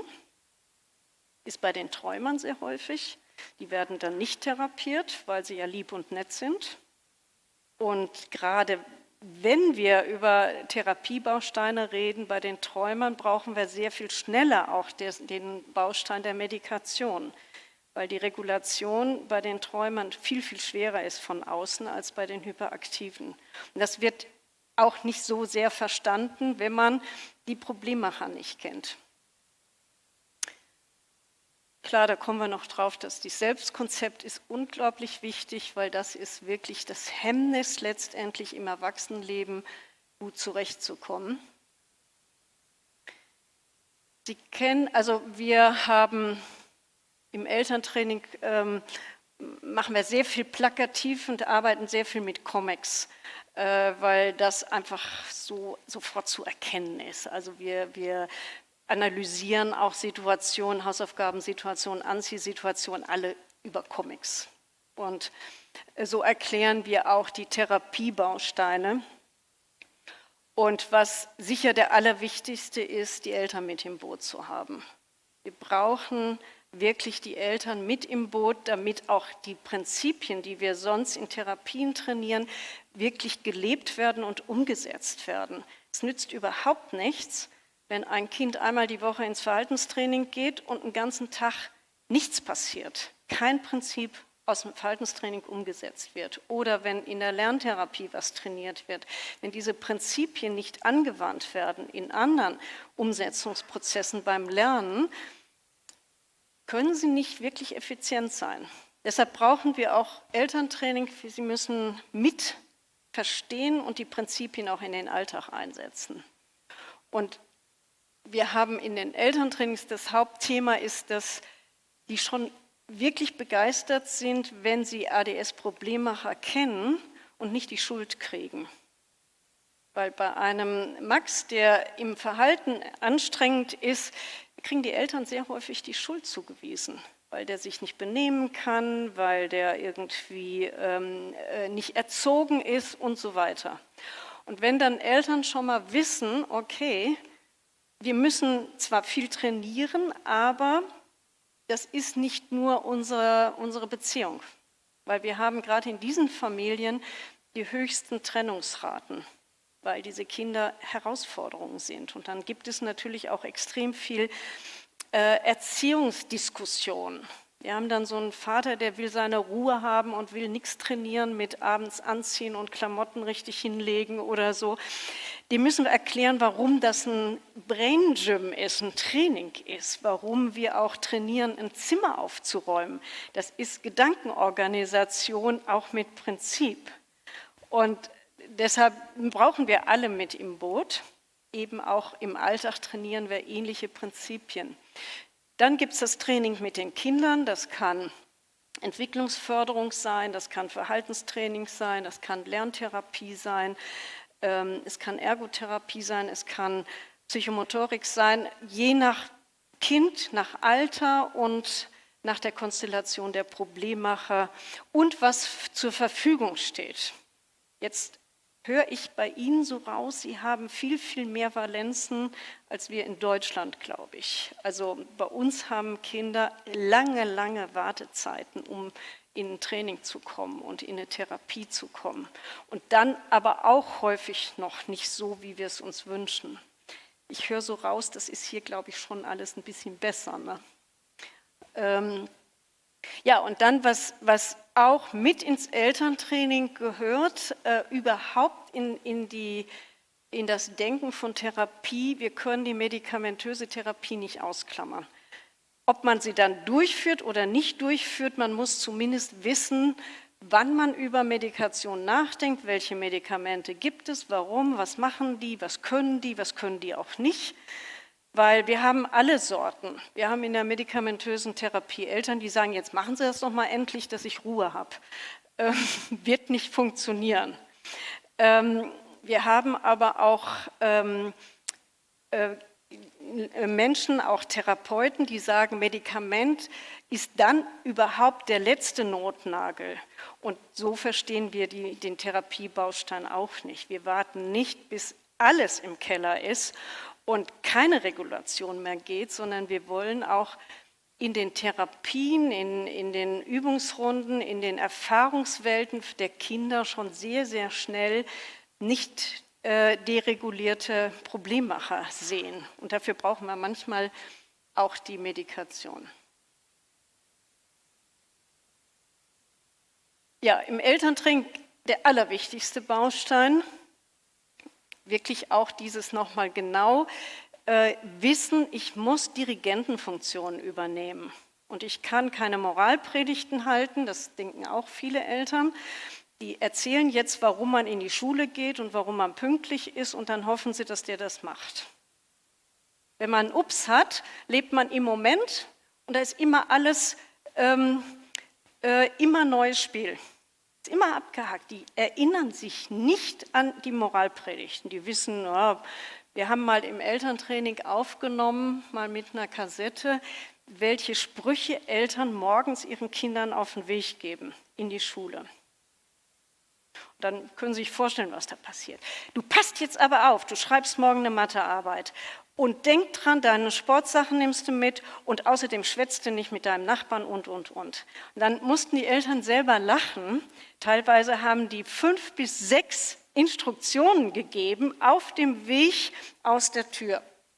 Und wenn Sie wissen, wie viel Informationen speichert überhaupt ein Kind mit ADS ab, dann fragen wir die Kinder, was hat die Mama morgens gesagt? Ich soll lieb sein, soll aufpassen, das stimmt immer. Na, egal, was die gesagt hat.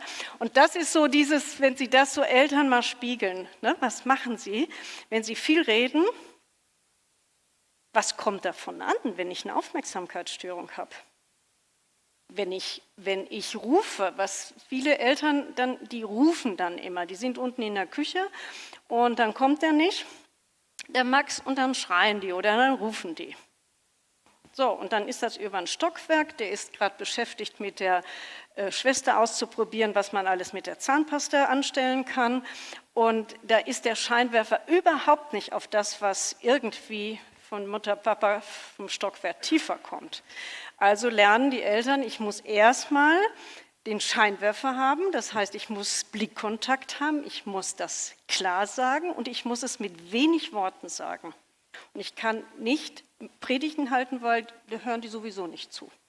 Na, dann heißt es nur lieb sein oder irgend sowas. Oder ich soll mich konzentrieren. Wenn wir dann fragen, was heißt denn das eigentlich? Na, also das sind so, was wirklich dann auch sehr plakativ dann manchmal in Elterntrainings passiert. Vielleicht auch noch eine Szene, ist immer eine entscheidende Szene, wenn wir sagen, wir üben jetzt Konze und es ist eine Sache wichtig, fragen wir, wie sieht denn Ihre Essenssituation aus? Gibt es ein gemeinsames Abendessen und unterhalten sich dann? Und was hören Sie dann häufig? Der rast rum, die streiten, die Geschwister. Dann geht es darum, dass der eine Erster sein muss und so weiter. Das sind alles andere Schauplätze, als zu sitzen und sich unterhalten. Und dann haben manche Familien noch nicht mal ein Abendessen mehr, weil es dann immer Theater gab. Also sitzt man vor der Glotze und jeder isst so für sich. Oder man sitzt am Tisch und hat den Fernseher laufen. Dann ist dieser Max ruhig und isst vielleicht, wenn Sie Glück haben, so nebenbei. Aber kriegt der mit, was die Mama sagt? Und dann machen wir dieses Spiel. Wo ist der Scheinwerfer? Was ist Motivation von Max? Hat der Lust, auszuschalten, was im Fernsehen ist? Der hat seinen Fokus auf dem Fernsehen. Findet er das dann wichtig, der Mama zuzuhören? Und das sind dann so Entscheidungen, wo wir sagen, entscheiden Sie, wenn Sie wichtig genommen werden müssen, müssen Sie Ablenkungsfaktoren ausschalten. Ein Fernseher, ein iPad, ein Handy sind extreme Ablenkungsfaktoren, die gewinnen immer. Sie können sagen, was Sie wollen. Sie werden nicht gewinnen. Und Sie kriegen den Scheinwerfer der Aufmerksamkeit nicht. Also verändern Sie die Umgebungsbedingungen. Das ist das, was im Elterntraining Hauptthema ist. Wie verändere ich Umgebungsbedingungen, dass die Ergebnisse besser sind? Das ist so anziehen, sortieren, Klamotten rauslegen, abends im Bad umziehen, nicht im Kinderzimmer, weil da schon die Lego-Landschaft wieder ruft. Und dann baut man erst Lego, ehe man dann die Hose anzieht und so weiter. Und das ist eher die Analyse, was können wir denn eigentlich schon tun, ohne das Kind zu ändern? Das geht viel schneller, wenn man Umgebungssituationen, das sind dann auch diese Rituale, die wir trainieren. Wann macht man Hausaufgaben? Man macht die nicht, wenn Lust da ist. Ist so mein Spruch, da kannst du warten, bis du Rentner bist. Die machen keinen Spaß.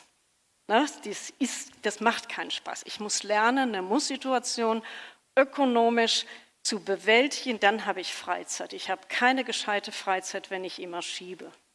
und das ist das Hauptthema auch bei unseren Jugendlichen, auch bei Erwachsenen, ist das immer noch Thema, dass die immer auf Lust warten. Und dann machen die viele Sachen erst recht nicht, wenn sie nicht Pläne haben, wenn sie nicht Strukturen haben, wenn sie nicht Rituale haben. Und das sind dann so, wir nennen das Muss-Situationen. Bei uns im Elterntraining geht es darum, welches Management haben wir, dass man Muss-Situationen meistert. Wir können Muss-Situationen nicht abschaffen, die gibt es. Es gibt Hausaufgaben, es gibt Übungsaufgaben. Und die Botschaft ist, wenn ich da Strukturen habe, wenn ich Strategien habe, habe ich mehr Zeit für nette Momente. Und das eben auch bei Eltern, dass Eltern auch um nette Momente ringen. Es gibt Familien, die haben gar keine netten Momente mehr, weil immer nur Theater und Zeit ist. Dann bedeutet aber auch, dass wenn wir jetzt keine Muss-Situation trainieren, muss ich auch mal als Mama oder Papa mal 5 Grad sein lassen. Also ich kann nicht den ganzen Tag meckern. Wenn ich trainiere, dass jetzt die Klamotten, wenn ich aus der Schule komme, aufgehängt werde und die Schuhe hingestellt werden, dann trainiere ich das vielleicht mit dem Punkteplan. Wenn der dann aber irgendwie irgendwas anderes macht, weil er seinen Pullover irgendwo hinschmeißt, dann meckere ich nicht, sondern nehme ihn in die Hand und sage, das nehme ich mir für die nächste Trainingsrunde vor. Weil was auch wissenschaftlich klar ist, was diese Kinder, was hören die den ganzen Tag? Gerade so ein Max, der auch noch anstrengend ist im Verhalten. Ich habe jetzt die ganz genaue Zahl nicht mehr im Kopf, aber es sind Lob vielleicht 3 nette Aussagen. Stehen gegen 298 Meckereien. Und das ist das, was dann auch passiert, letztendlich im Selbstkonzept. Ne? Und da muss man dann auch im Elterntraining sagen, ja, es müssen schwierige Situationen trainiert werden, aber nicht alles auf einmal. Und das Schritt für Schritt. Wir nennen unsere Punktepläne und das nennen wir Trainingsrunden. Und die werden festgelegt, was trainiert wird. Und dann muss es klare Instruktionen geben. Ich darf überhaupt auch nicht irgendwie Moralpredigten halten. Wenn ich meine, ein Kind wird sein Verhalten ändern, weil ich eine Moralpredigt halte, dann brauche ich schon gute Reflexion, weil das muss ich ja mitdenken und immer Konsequenzen mitdenken. Und gerade weil die Reflexion immer noch geopfert wird den emotionalen Reaktionen, kann eine Moralpredigt überhaupt nichts bewirken, wenn ich nicht schon Konsequenzen denken kann. Insofern können Sie sich das schenken, eine Moralpredigt. Im Gegenteil, das macht meistens Eskalation. Ne? Es gibt dann, das kennt jede Familie, da geht es dann los und dann wird irgendwie gesagt, aber deine Schwester hat doch und könntest du nicht auch? Und dann geht das so los, die hat aber nicht und gemein und ungerecht und so weiter. Und natürlich brauchen wir Motivationsanreize für Anstrengung. Jede Trainingsrunde ist anstrengend. Und da arbeiten wir sehr, sehr viel kleinschrittig auch schon mit Belohnung. Nicht, wenn eine Arbeit 1 ist. Wir belohnen keine Noten, sondern wir belohnen, wenn jeden Tag eine Trainingsübungseinheit gemacht worden ist. Und nicht das Ende, sondern der Weg dahin, das belohnen wir. Ja, und schöne Momente forcieren wollte ich noch. Das ist auch immer ein wichtiger Punkt, weil diese Eltern auch natürlich in der Regel so belastet sind, weil vieles nicht funktioniert und sie kriegen auch viele Anschuldigungen, weil irgendwie das mit der Erziehung ja alles nicht klappt und so, wenn man das nicht alles so einsortieren kann. Und dann passiert wirklich, dass diese Eltern und Kinder kaum nette Momente haben. Und dann passiert, dass dann auch schöne Momente verwässert werden. Zum Beispiel empfehlen wir dann auch, wenn der Papa den Max zum Fußball fährt und der ist mal im Auto und ganz gut gelaunt, dann fragen wir nicht nach der Mathearbeit, sondern wir machen dann auch keine schwierigen Themen. Oder was eine Regel ist beim Abendessen, wollen wir, dass Kommunikation auch geübt wird und dass man miteinander umgeht, dass man Fragen stellt, Perspektivwechsel lernt. Und dann wollen wir auch nicht, dass die Schwester sich einschaltet und sagt, Etschebetsch, was hast du denn in der Deutscharbeit? Ich habe eine 1. Und der Max hat noch eine Leserechtschreibstörung. Und da müssen Eltern lernen, wann gibt es Themen mit Schwierigkeiten, wann haben wir schwierige Trainingsrunden, das wird anders besprochen, aber nicht in Situationen, wo ich eigentlich was anderes möchte. Und das ist für Eltern auch erstmal eine Umstellung, weil man macht das so automatisch, man sagt dann auch mal schnell was. Und deshalb brauchen Eltern, weil es wirklich anstrengend ist, und das geht auch nicht nur mal ein Jahr, sondern diese Kinder brauchen lange Trainings und lange Unterstützung von den Eltern. Und deshalb müssen die durchhalten. Und bei uns ist der 4. Baustein im Elterntraining das Stressmanagement für Eltern. Ist ein extra Baustein. Wie laden Eltern Energie auf, damit sie das durchhalten? Und das ist wirklich ein klassisches Stressmanagement-Training, was die Eltern wirklich brauchen. Und da heißt es, und dann gibt es da auch so nette Einheiten, dass man erstmal guckt, was machen wir als Paar denn überhaupt? Meistens passiert, dass so abends irgendwie kommt der Papa nach Hause. Wenn die sehr anstrengenden Max zu Hause haben, dann kommt er manchmal schon gar nicht mehr früh, dann ist er beim Abendessen schon gar nicht da, dann arbeitet er immer und erlebt dann vieles nicht. Oder der kommt nach Hause und dann kriegt er erstmal, weil die Mama den ganzen Tag irgendwie diese Zirkussituationen hatte, dann kriegt er erstmal eine Stunde erzählt, was alles schiefgelaufen ist. Und was dann eigentlich die Eltern, was die sonst erleben, außer Tobsuchtsanfälle, außer Schwierigkeiten, erfahren die gar nicht mehr. Und da gibt es ein so nette Empfehlung im Stressmanagement. Es gibt einen Abend in der Woche, die ist Elternabend für die Eltern. Und und die müssen dann was zusammen machen. Entweder gehen sie ins Kino oder gehen essen oder irgendwie, wo sie sorgen, dass dieser Max betreut ist, und sie machen was anderes. Und was wir immer explizit sagen müssen, es ist verboten, über Max zu reden und über Schule zu reden. Das ist in dieser Stunde verboten. Und dann passiert überhaupt, dass Eltern überhaupt mal fragen, was so der andere den ganzen Tag macht. Was ist denn eigentlich sonst passiert? Und das passiert in diesen Familien, wo so viel Stress drin ist, wo so viel noch nicht reguliert ist, passiert das unglaublich schnell, dass einfach gar keine andere Kommunikation mehr stattfindet, außer über Probleme zu reden oder sich aufzuregen und dann eben auch emotional zu reagieren. Und dann haben wir auch da keine Regulation mehr.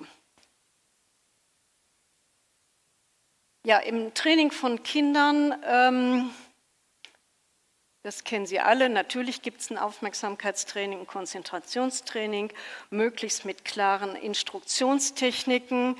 Wie mache ich einen Lösungsplan, wie gehe ich schrittweise vor, so wie wir das eben gesehen haben.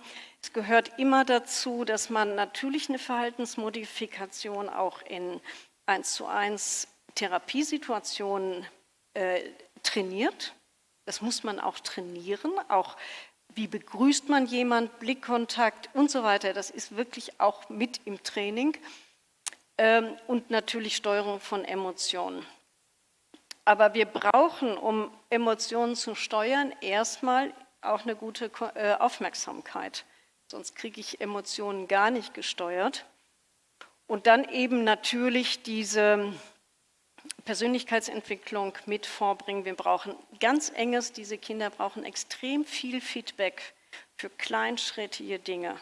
Das heißt also auch, kleine Dinge, die schon richtig laufen, werden auch dann schon gelobt. Also nicht nur irgendwie, dass die Arbeit 2 ist, die ist dann so irgendwie in 3 Wochen, sondern wenn der schon bei den Hausaufgabendatum oben rechts schreibt und anfängt oder die Aufgabe vorliest, gibt es eigentlich auch schon ein kleines Lob. Und dann kommt es natürlich auf die Berufsgruppen an. Ich weiß nicht, Sie sind vielleicht besser verzahnt, aber bei uns ist dann auch noch eine Aufteilung in den Berufsgruppen, dass dann Verhaltensmodifikation nicht unbedingt das Feld ist von den Ergotherapeuten. Und da muss man so ein bisschen, ich glaube, die Therapeuten, die sich intensiv damit auseinandersetzen, die nehmen auch aus anderen Bereichen immer Teile mit rein. Die müssen so ein bisschen die Prinzipien einfach kennen. Deshalb ist zum Beispiel, also was bei uns sehr viel passiert, Ergotherapeuten gibt es mehr als Verhaltenstherapeuten oder Lerntherapeuten. Lerntherapeuten ist bei uns auch noch ein Problem, weil das nicht finanziert wird über die Krankenkassen. Dann passiert, dass man zur Ergotherapie geht und die Ergotherapie, die denkt, sie macht eine ADS-Therapie, wenn man ein Schiff baut oder bastelt. Und das ist zufällig ein Kind, was sehr fantasievoll ist und gerne baut. Der macht das natürlich super gerne, aber er lernt eben auch nicht, Sachen systematisch zu machen, die er eben nicht kann. Und wenn er spielen und basteln kann, ist das nicht unbedingt eine gescheite Therapieintervention, weil Therapie soll eigentlich was trainieren, was ich noch nicht gut kann. Und das soll auf den Weg gebracht werden. Was wir bei uns im Trainingsprogramm haben wir immer 3 Einheiten. Es wird in der ersten Runde immer Kommunikation, emotionale Wahrnehmung, emotionale Steuerung als Thema besprochen. Dann gibt es im zweiten Part Konzentrationstraining, Instruktionstechniken, Lösungsschritte finden. Und im dritten Teil gibt es in der Regel dann eine Spielsituation, wo man aber auch abwarten muss. Auch im Spiel lernt man Ups zu steuern, man lernt Regeln erstmal zu wiederholen und das ist dann so eigentlich die Therapieeinheit, wo alles ineinander zusammengenommen wird. Und ich habe Ihnen, das Bild ist vom Trainingsprogramm Kommunikation. Wie geht Kommunikation? Es geht, wenn ich überhaupt mitkriege, wo ist der andere, wo ist mein Scheinwerfer, wo sind meine Antennen, kriege ich überhaupt mit, was der andere sagt? Und kann ich, wenn emotionale Regulation ist, kann ich überhaupt emotionale Reaktionen oder Signale dekodieren? Und wenn Sie sich angucken, dass die jungen ADS-Kinder sehr häufig überhaupt in der Mimik nicht erkennen, was ist denn eigentlich traurig? Wie sieht denn einer aus, der irgendwie, sauer wissen Sie dann häufig, das ist so, das sieht man, aber die Feinheiten auch in Mimik, Körpersprache, wenn ich das nicht weiß, kann ich keine Regulation auf dem Schulhof erwarten, wenn mich auch noch einer doof anmacht.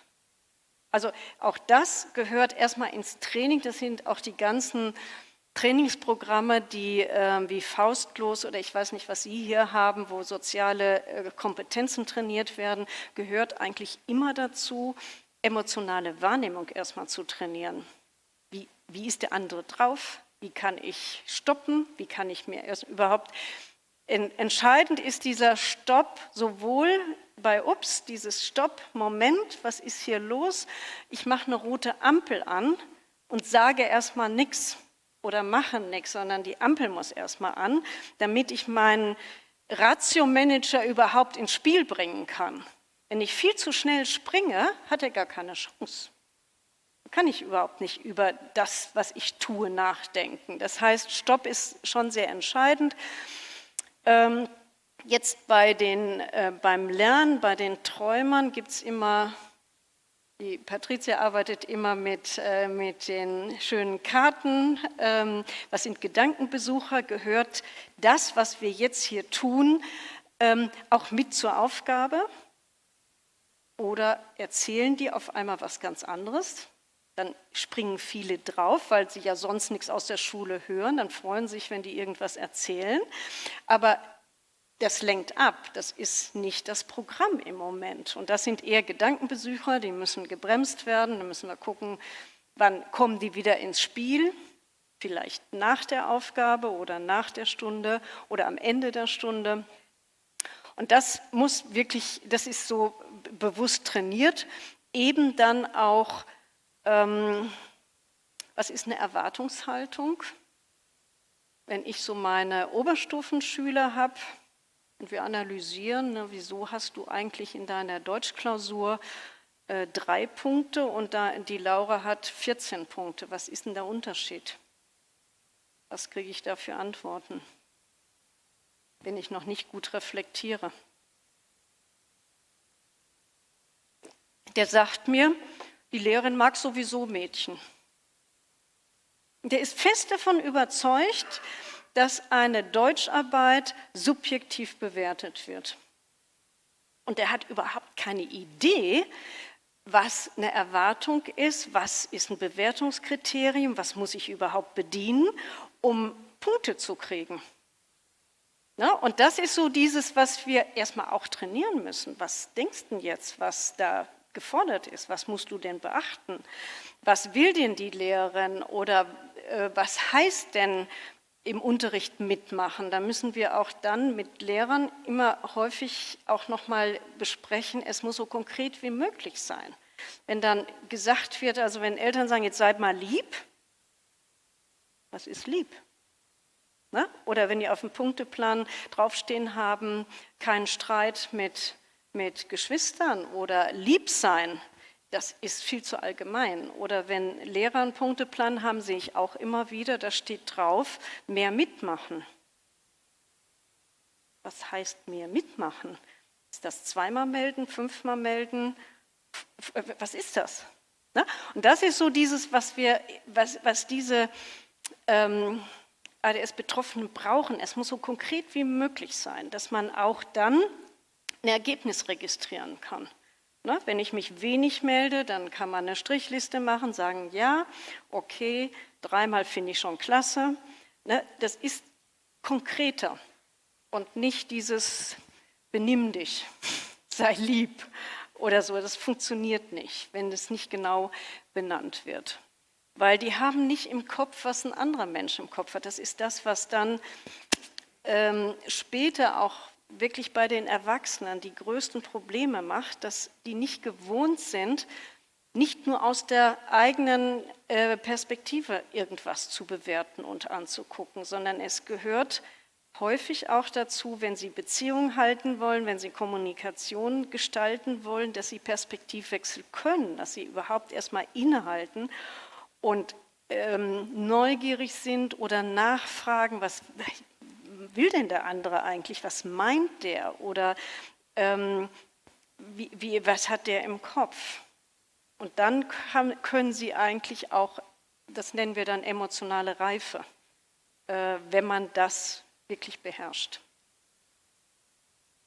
Ja, und hier sehen Sie nochmal Bilder von Kindern. Da ist jetzt, Sie sehen hier, da ist eine große Problematik, nicht nur in der Graphomotorik, sondern auch im Schreiben.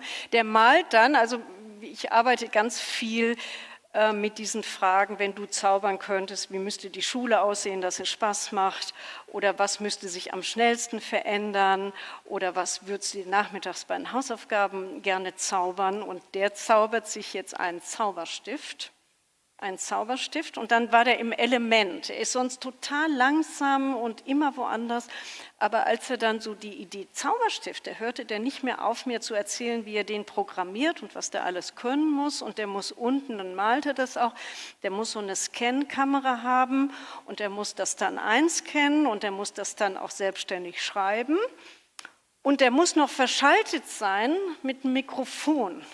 Und das Mikrofon ist gerichtet auf das, was die Lehrerin sagt. Er darf dann weiter träumen, aber der macht das dann schon. Der Stift mit Mikrofon. Und er wünscht sich dann schon, dass er auch mal besser zuhören kann und dass er irgendwie auch mit dem Stift mal irgendwas hinkriegt, dass er einfach mehr Freizeit hat. Ne, weil das ist so einer, der gerne draußen Spiele erfindet und so. Und dieses Bild dieser Roboter, das haben ganz viele Kinder. Also das kommt ganz häufig, dass die einen Hausaufgabenroboter brauchen. der diese ganze lästigen Sachen macht, die Aufgaben liest, hinschreibt und so weiter. Und da können wir zwar, das können wir nicht, wir können weder einen Roboter zaubern noch einen Zauberstift, aber wir können dafür sorgen, dass das eben auch schon mal mit den Fähigkeiten, die ich habe, schon mal besser klappt. Und das ist dann die Botschaft an die Kinder. Und dafür brauchen wir, damit was klappt, manchmal und nicht selten die medikamentöse Therapie dazu. Also es ist überhaupt nicht so, dass die Medikamente irgendwas ersetzen von den anderen Interventionen, sondern im Gegenteil. Manchmal brauchen wir Medikation, dass überhaupt andere Hilfen automatisiert werden.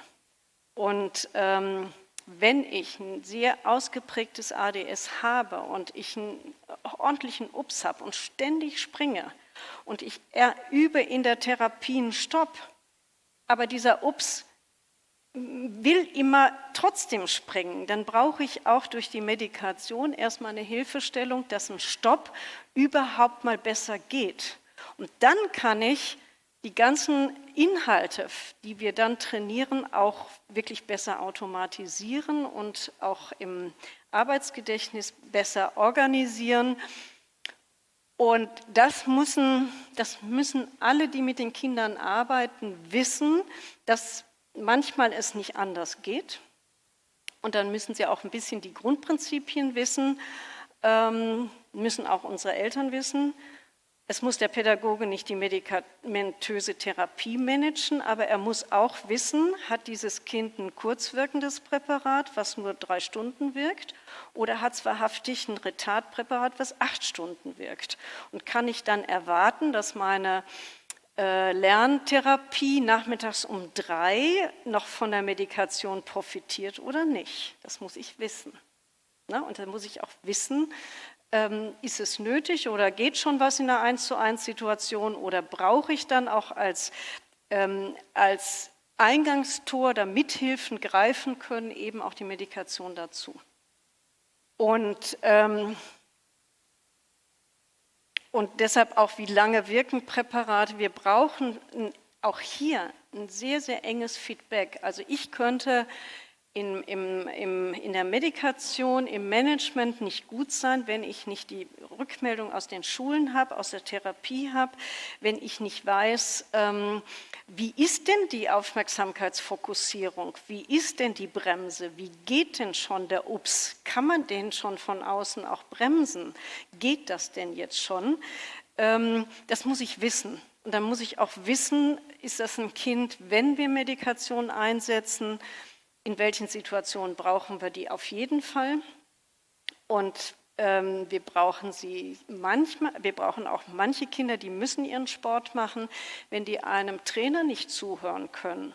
Und auch da immer nur rumturnen und rumspringen und einen Ups ausleben, dann brauchen die auch, um einfach einen Sport mal zu erlernen, in der Phase auch eine Wirkung von der Medikation. Das sind dann die Sachen, die wir im individualisierten Management überlegen.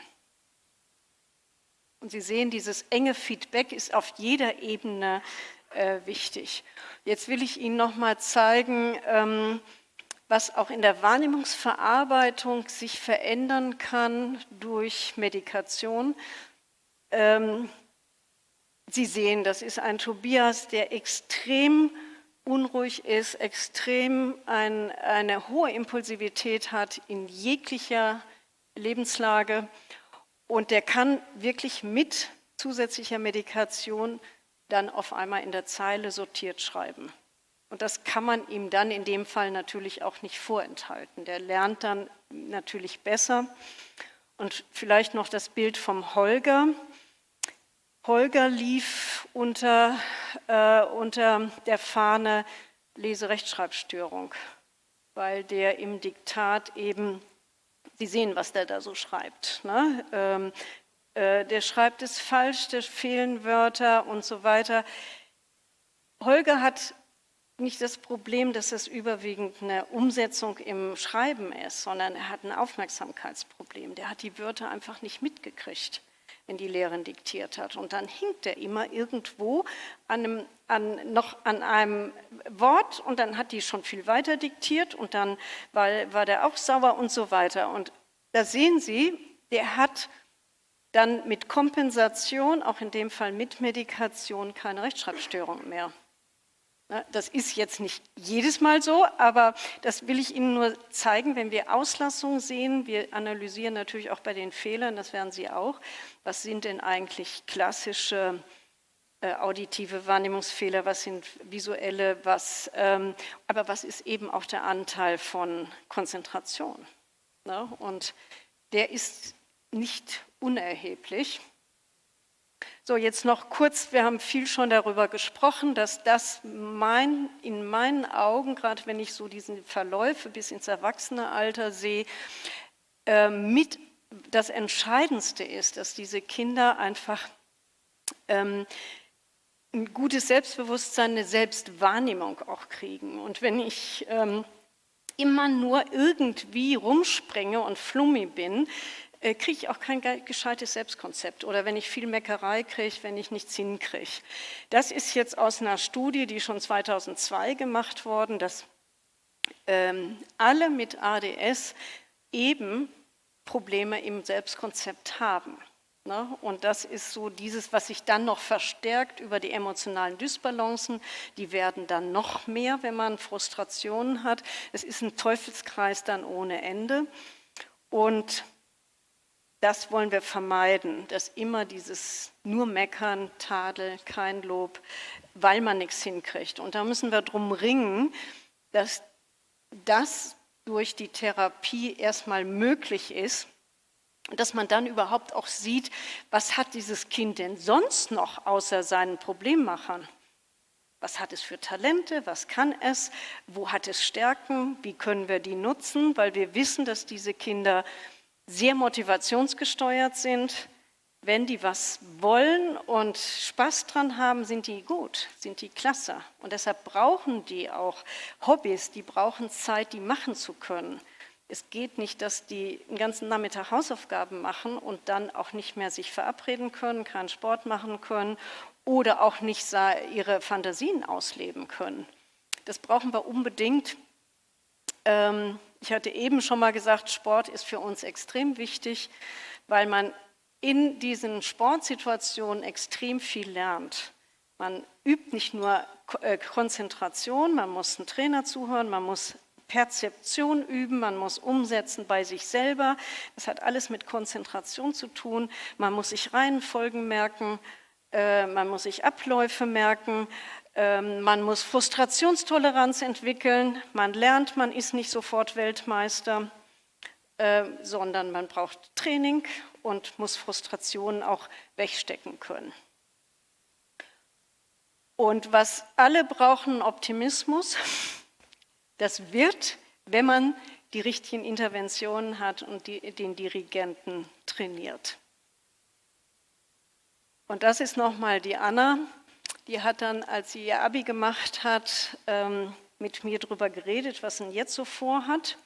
Und dann sehen Sie, die konnte wirklich ihre Zukunft schon mal vordenken. Ja, sie hat dann überlegt, sie wollte damals ins Ausland gehen, sie wollte nach Australien, sie wollte zeigen, ich kann mich von Eltern trennen, ich komme zurecht im fremden Land, will ich die Herausforderung, hat sie auch gemacht.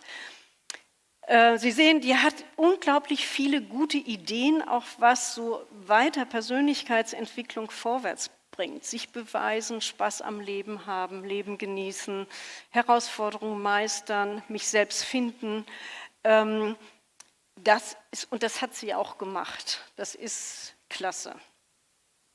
Dann haben wir den Kai und der hat wirklich ganz, ganz viel zu kämpfen, weil er jetzt erstmal das, was alles schiefgelaufen ist, jetzt eigentlich erstmal ein bisschen aus seinem Leben rauskriegen muss. Der ist runternivelliert worden, er war Gymnasiast, ist dann runter, Realschule, da wiederholt, mit Mühe und Noten, Hauptschulabschluss, ist dann in eine Ausbildung gegangen, Weil er nicht pünktlich morgens aufsteht, ist er da rausgeflogen, weil er nie pünktlich zur Arbeit kam. Dann ist passiert, und das passiert vielen, die so Frustrationen haben, die verlieren wir in der virtuellen Welt. Weil da sind sie Helden. Die spielen Computer, sind computersüchtig, sind nachts am Computer. Der hat jede Nacht gezockt, war er super, war irgendwie auch einer, der da gepunktet hat, aber hat die Arbeitsstelle verloren. Und dann hat er noch gekifft und dann hat er den Führerschein auch noch verloren. So. Und dann will er selbstständig sein, hat kein Gehalt und so weiter. Also das sind dann Teufelskreise, die wir vermeiden können, wenn wir frühzeitig Hilfen reinnehmen. Und damit möchte ich dann auch schließen. Und Sie sehen, ich bin immer noch nach vielen, vielen Jahren motiviert, ADS-Betroffene gerne zu behandeln, weil auch so tolle Erfolge zu sehen sind, wenn man das dann mit dem System macht. Und das freut mich jedes Mal, wenn ich das sehe. Und ich glaube, Sie sind auch alle motiviert, dass das bei Ihnen genauso passiert. Ich bedanke mich für Ihre Aufmerksamkeit.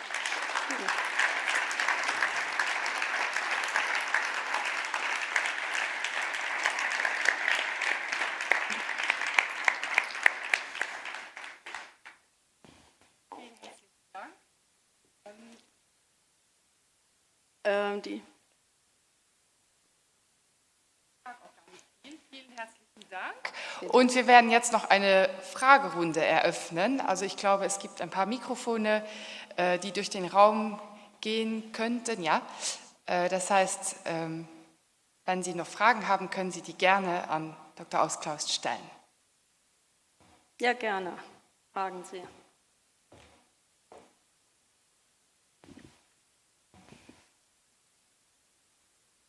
Guten Abend. Ich habe eine Frage von einem Jugendlichen, dem ich erzählt habe, dass ich heute hierher komme, und er nimmt Ritalin, ist jetzt 16 und möchte mit seinen Freunden am Wochenende feiern.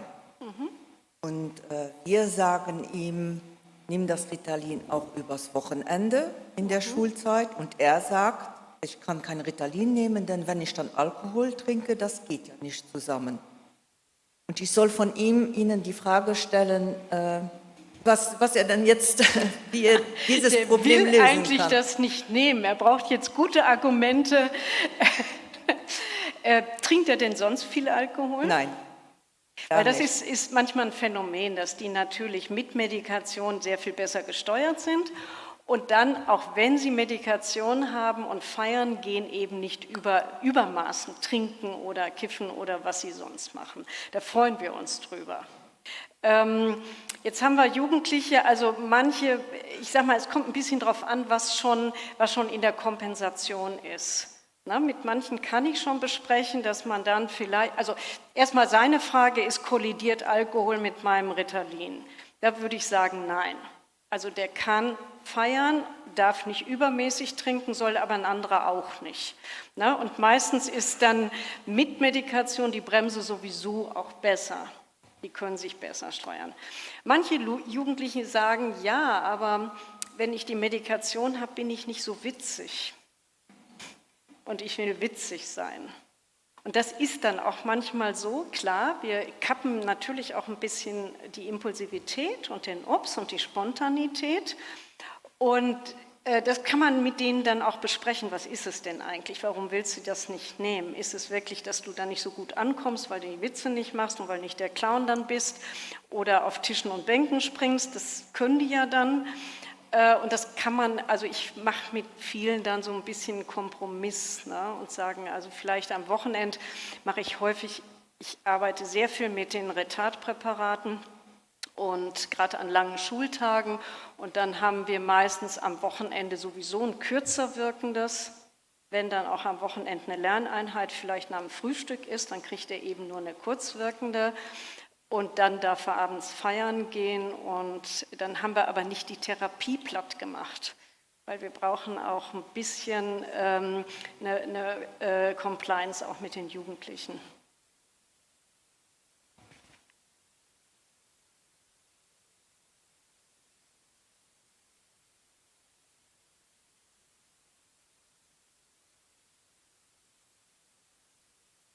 Keine Fragen mehr?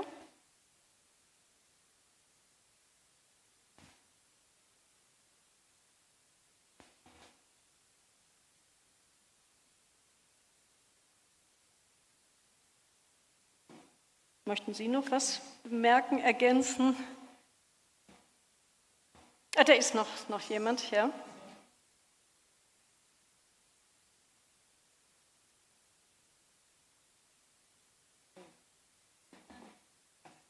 Ja, bitte. Bonsoir.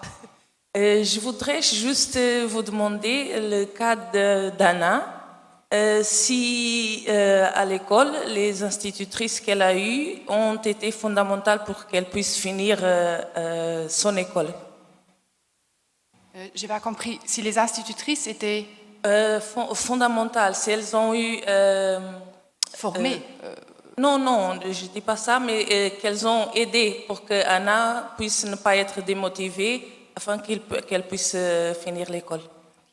also Sie will wissen bei Anna, ob da die Lehrerinnen eine wichtige Rolle gespielt haben, damit sie so weit kommen kann.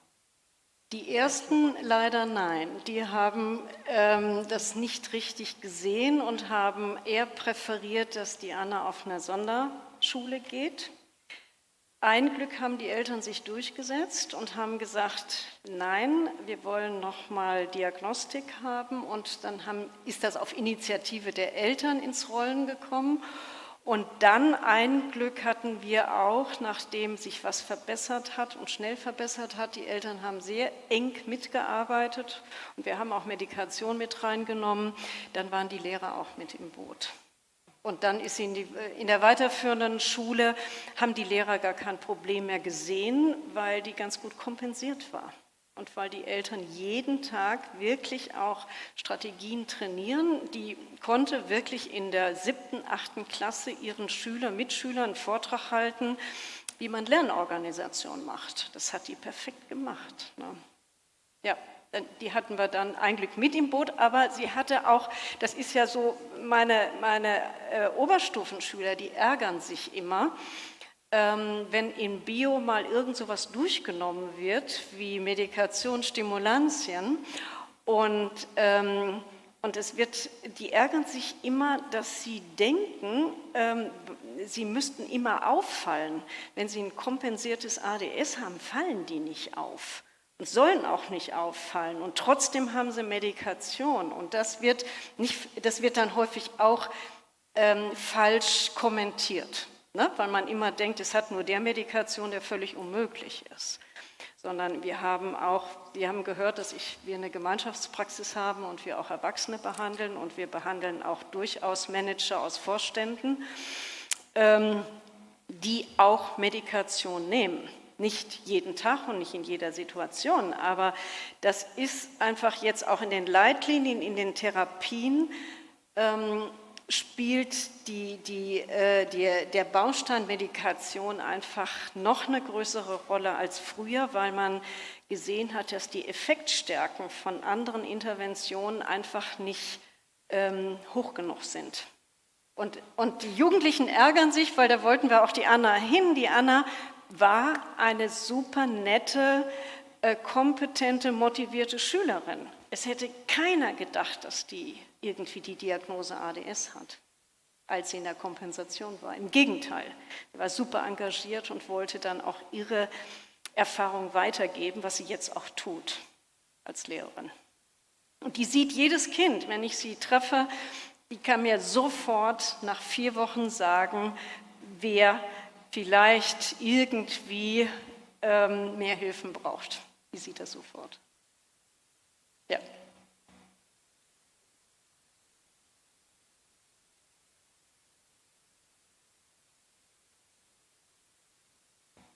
Ja, zunächst vielen Dank für den sehr interessanten Vortrag. Eine Frage, kommt es oft vor, dass Eltern ADS haben und ihre Kinder? Und wie gehen Sie damit um? Ja, das wissen wir. Wir wissen, dass die Ätiologie eine genetische ist, bei den meisten. Also klar, wir haben auch andere Risikofaktoren wie Rauchen, Alkohol in der Schwangerschaft und extreme Frühgeburtlichkeit protegiert auch ein ADS, aber es gibt eben auch eine hohe genetische Komponente. Wir machen das so, dass wir das Elterntraining so systematisch aufgebaut haben und so viel Strukturen reingeben, dass damit auch die Eltern getaktet sind. Wir machen Tagesstrukturen, wir machen Rituale und das hilft auch betroffenen Eltern schon sehr gut, ohne dass wir immer irgendwie sagen, jetzt wollen wir wissen, von wem hat es. Meistens passiert dann sogar, dass Eltern sagen, Menschenskinder, irgendwie könnte das sein oder so, die merken auch manche. Aber manche, die leben auch, ich sag mal, mit ihrem Ups ganz gerne und ganz gut und haben irgendwie auch ihren Weg gegangen. Die würden jetzt auch nicht unbedingt eine Diagnostik machen wollen, weil die auch, ich sag mal, was so ein klassischer Beruf ist Notarztwagen fahren, im Außendienst arbeiten, da können sie sowas machen, die können in der Regel dann kurz eigentlich da sein und dann hat man schnelle Wechsel.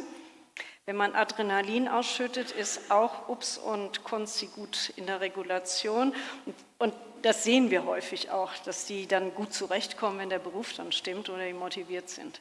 Aber wir sprechen nicht explizit an, jetzt gehen Sie mal auf Suche, von wem er es hat. Das kann schiefgehen, ne? Sondern wir sagen auch, es ist meistens viele Faktoren, es ist multifaktoriell, so ist es auch. Ich erkläre es häufig dann mit Vererbung von Musikalität. Wenn Sie einen Konzertpianisten als Vater haben, ist die Wahrscheinlichkeit groß, dass Sie auch musikalisch sind. Ob Sie dann Konzertpianist werden, weiß man nicht.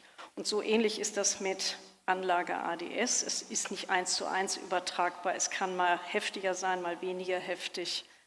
Wichtig ist eher so den Fokus auf die Strukturen, auf Lösungen, auf Strategien legen. Und wir haben festgestellt, durch das Elterntraining haben Eltern es wichtig gefunden, Regeln einzuführen und Strukturen im Alltag zu haben. Und das hilft denen selber auch. Die machen sich dann auch mal einen Planer, wann sie die Steuererklärung machen und belohnen sich dann auch, wenn sie was gemacht haben, dürfen sie einen Kaffee trinken. Also auch das überträgt sich dann schon auch häufig. Ja.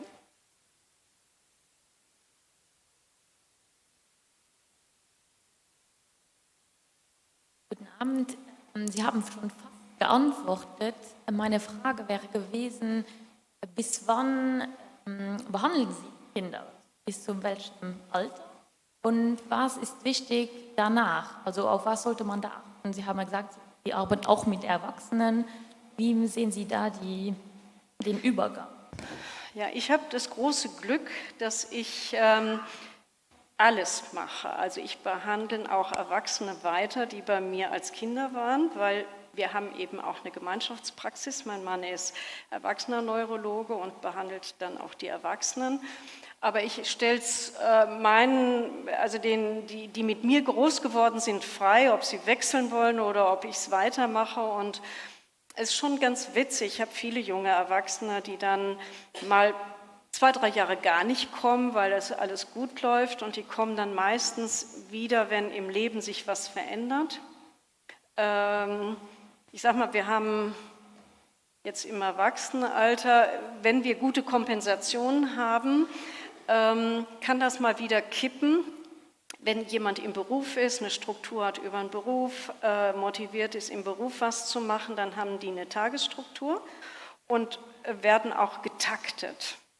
Und wenn man dann Kinder kriegt, und dann ist mit dem Takten alles durch. Ne? Sie können nicht mehr 5 Minuten am Stück irgendwas in Ruhe machen, sondern irgendwas ist immer. Dann kann auch mal wieder so eine Problematik mehr aufploppen oder ist dann auch wieder mehr da. Aber grundsätzlich sage ich freue mich immer, so diese Verläufe zu sehen. Das ist klasse. Ne? Ich sehe auch die jungen Studenten. Dann reden wir mal über so ein Thema, wie organisieren wir eine Hausarbeit und hast du überhaupt einen Überblick, wo du Credits für kriegst und wie machst du und solche Dinge. Oder Oder es kommen auch sowas wie Kai, also ich habe auch manche, die erinnern sich, dass wir irgendwas mal zusammen gemacht haben, als sie jung waren. Und wenn sie dann, und die Eltern waren gegen Medikation, gegen Therapie und so weiter, und dann erinnern sie sich mit 22 und denken, die könnte ich aber mal fragen. Und dann kommen die selber wieder. Also das habe ich auch. Ansonsten ist das in Deutschland so organisiert, dass es einen Cut gibt mit 18 und dass normalerweise Kinderärzte dann nicht mehr weiter behandeln können. Und dann muss man sich einen Erwachsenenmediziner suchen und das ist in Deutschland ein Riesenproblem, weil dieses Thema eben so lange kein Thema war und viele nicht ausgebildet sind und das auch nicht integrieren in ihre Praxen. Da haben wir in Deutschland echt ein Problem. Da haben wir ein paar Zentren, wir haben auch ein paar Ärzte, die das machen, aber viel zu wenig. Ich weiß nicht, ob das hier besser ist. Aber das ist wirklich, weil es eigentlich eine Kinder- und Jugendkrankheit war, bis über die 70er Jahre hinaus. Also wir haben die Zulassung bei Erwachsenen erst vor, ich weiß jetzt nicht mehr genau, vor 10 Jahren oder sowas gekriegt. Und seitdem gab es das Thema überhaupt nicht. Und mein Mann, der hat dieses Thema kennengelernt über mich, über meine Arbeit, weil dann auch ein Vater gesagt hat, Herr Gott nochmal, ich will jetzt auch mal gescheit lesen können. Können Sie nicht bei mir auch irgendwas machen? Weil dann erzählen die so ihre Geschichten. Wir haben die eigentlich ein Studium hingekriegt. Ja, die hatten eine Freundin, die hat das übersetzt. Die hat denen einfach Sachen zusammengefasst und solche Dinge. Und er sagt, ich kann auch nicht lesen.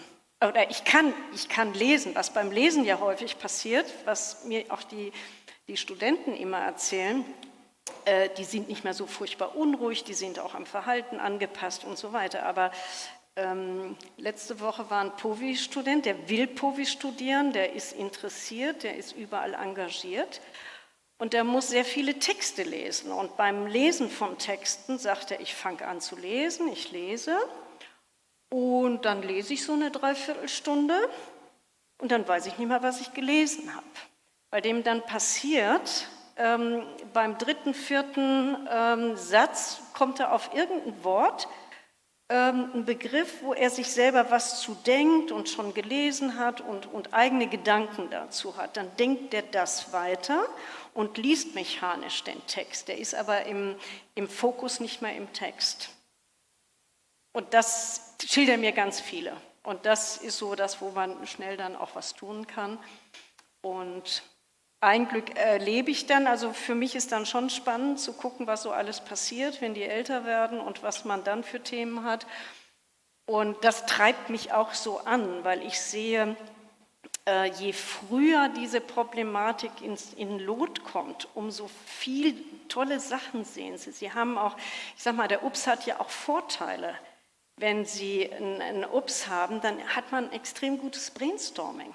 Die ganzen Ideen, die irgendwie neu sind, die haben auch ein bisschen mit UPS zu tun, dass ich mal auch frei Brainstorming machen kann. Oder es gibt ein paar Berufe, wo ich sage, naja, da braucht man ein bisschen UPS. Ne? Ich war mal eingeladen bei uns im Hessischen Rundfunk, wo immer irgendwie Zirkus ist. Also das ist so ein Sender, ich weiß nicht, ob Sie das kennen, der immer irgendwie Witze macht und immer irgendwie zwischenredet und so weiter. Da werden Sie als einer, der nicht ADS hat, werden Sie ganz verrückt, ne? Weil der machen alles auf einmal und das passt dann irgendwie, da haben Sie super Ideen und auch wenn Sie sich mal so Komiker angucken oder die auf der Bühne gut sind, die sind extrem gut in Assoziationen, im Sprunghaften, aber die haben gelernt, die Sprunghafte so zu kontrollieren, dass es eben in so einen Rahmen vom Auftritt passt. Aber, ne, und das sind dann so Dinge, die wir auch sehen. Und das hängt dann auch zusammen, was die später machen, in welchem Umfeld die sind und so. Aber leider haben wir wirklich auch viele Erwachsene, die dringend Hilfen suchen und leider auch zu wenig bekommen oder lange Wartezeiten haben, weil es eben in der Geschichte so ist, dass es stiefmütterlich behandelt worden ist. Vielen, vielen herzlichen Dank, Dr. Klaus. Ich finde, Sie haben es wirklich perfekt hingekriegt, heute unsere Kampagne zu lancieren Ja, ich glaube, und uns in Stimmung für den nächsten Monat zu bringen. Es gibt vieles zu besprechen und zu überlegen und ich glaube, das hat uns wirklich jetzt so in den Mindset gebracht für den nächsten Monat.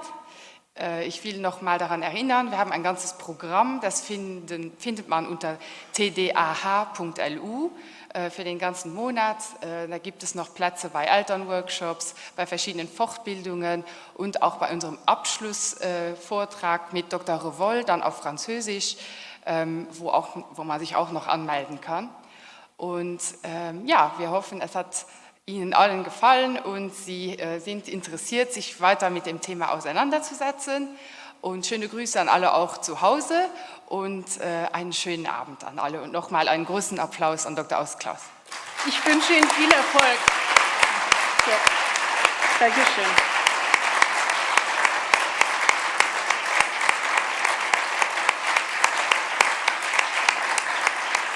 Ich werde neidisch bleiben.